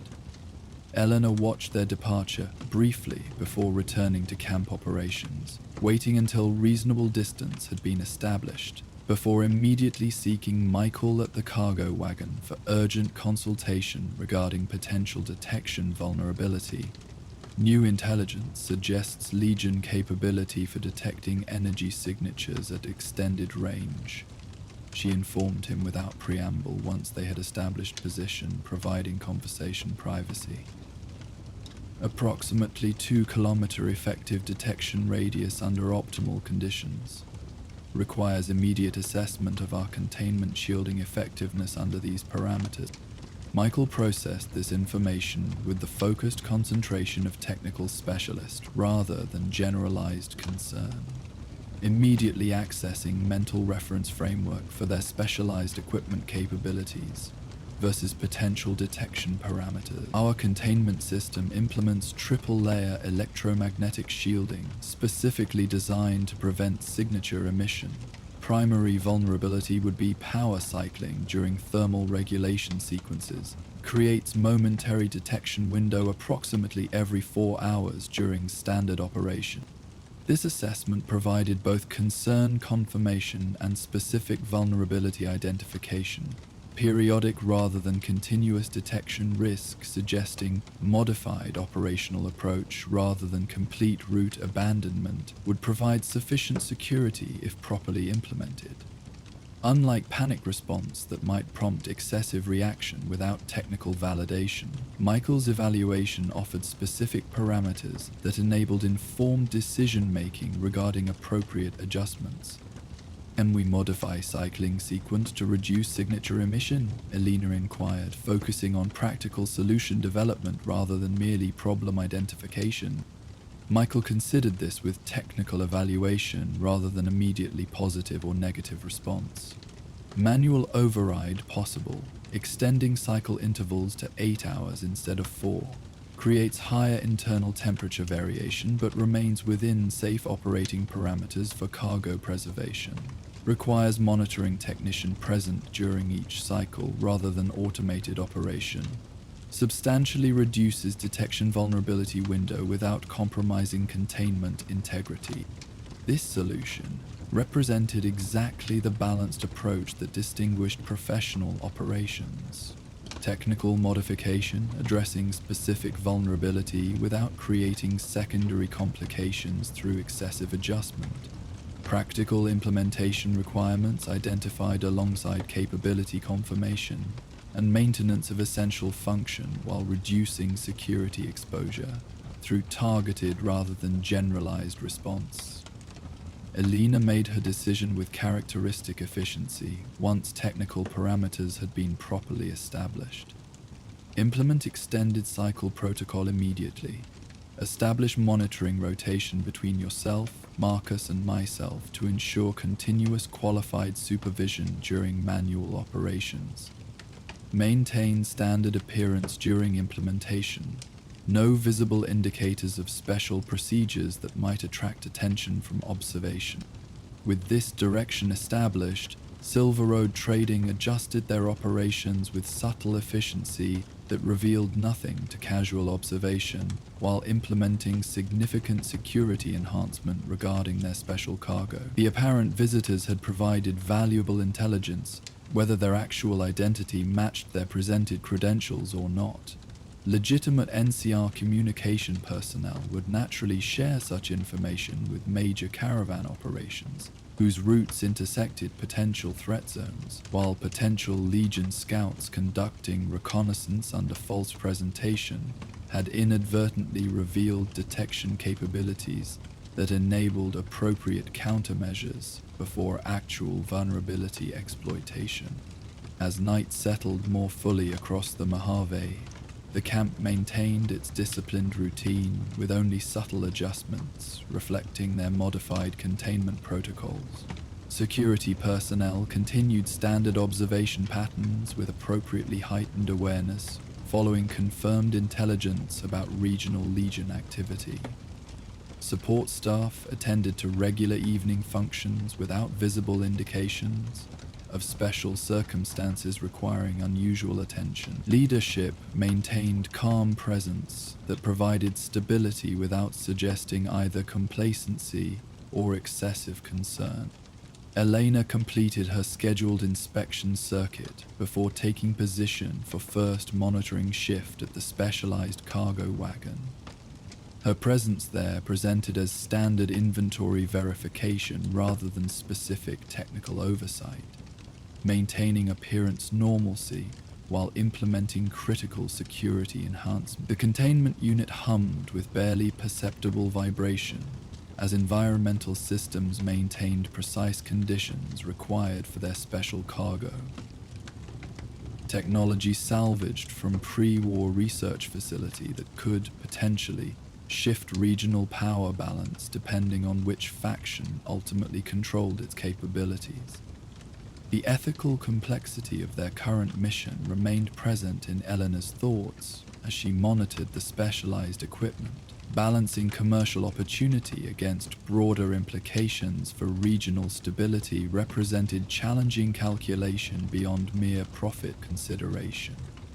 Silver Road Trading had built reputation through reliability and integrity rather than merely successful delivery completion, regardless of consequences. This particular cargo tested those principles against practical reality of wasteland economics, where refusing transport merely meant another carrier would accept the responsibility without necessarily applying similar ethical considerations to final delivery determination.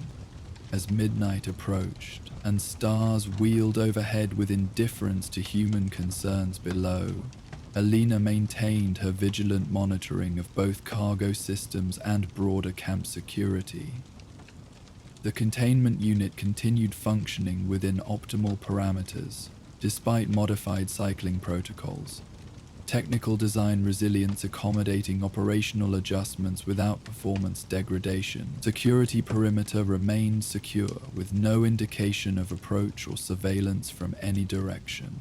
Watch rotation maintaining disciplined observation despite the late hour and extended journey fatigue.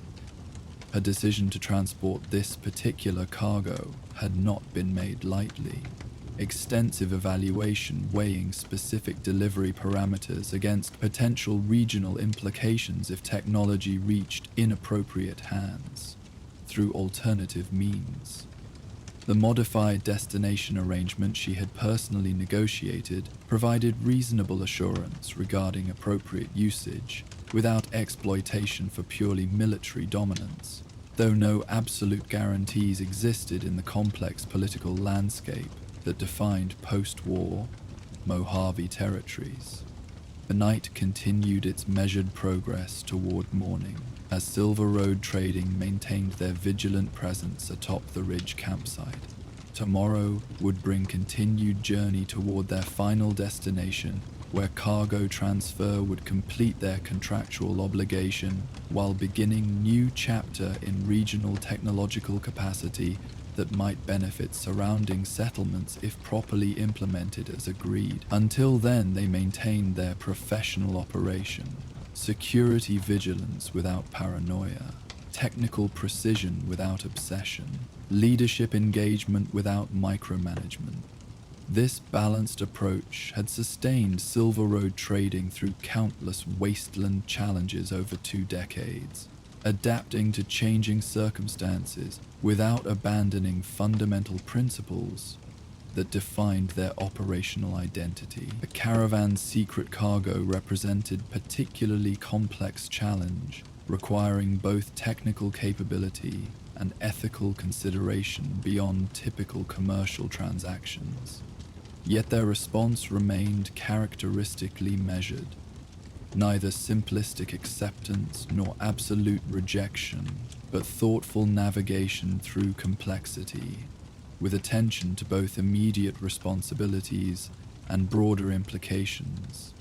As Elena completed her monitoring shift and transferred responsibility to Marcus for the next rotation, she allowed herself momentary reflection on their overall mission beyond this specific cargo transport. Silver Road Trading connected isolated communities through reliable commerce that transcended mere profit motivation, creating sustainable networks that enabled cultural exchange alongside material transactions, establishing trusted pathways where information flowed alongside physical goods, demonstrating that organizational integrity could survive despite wasteland pressures toward expedient exploitation. Their current journey, with its specialized cargo and heightened security concerns, represented a particularly visible example of this broader purpose, navigating complex ethical territory while maintaining professional operation that prioritized responsibility alongside opportunity. As dawn gradually approached, Eleanor prepared for another travel day that would continue this challenging balance, maintaining appearance of standard caravan operation while transporting technology that might significantly influence regional development, depending on its ultimate implementation. Context: the Mojave Wasteland presented harsh environment where survival often overshadowed consideration beyond immediate necessity. Yet Silver Road Trading had established a practical approach that incorporated broader perspective without sacrificing practical functionality. Their Caravan's secret represented continuation of this philosophy, acknowledging complexity rather than seeking simplistic solutions, accepting responsibility for considered decisions rather than claiming neutrality regarding cargo implications, maintaining professional integrity even when circumstances created particularly challenging ethical calculations. As first light began softening the eastern horizon, the camp stirred with preparations for departure.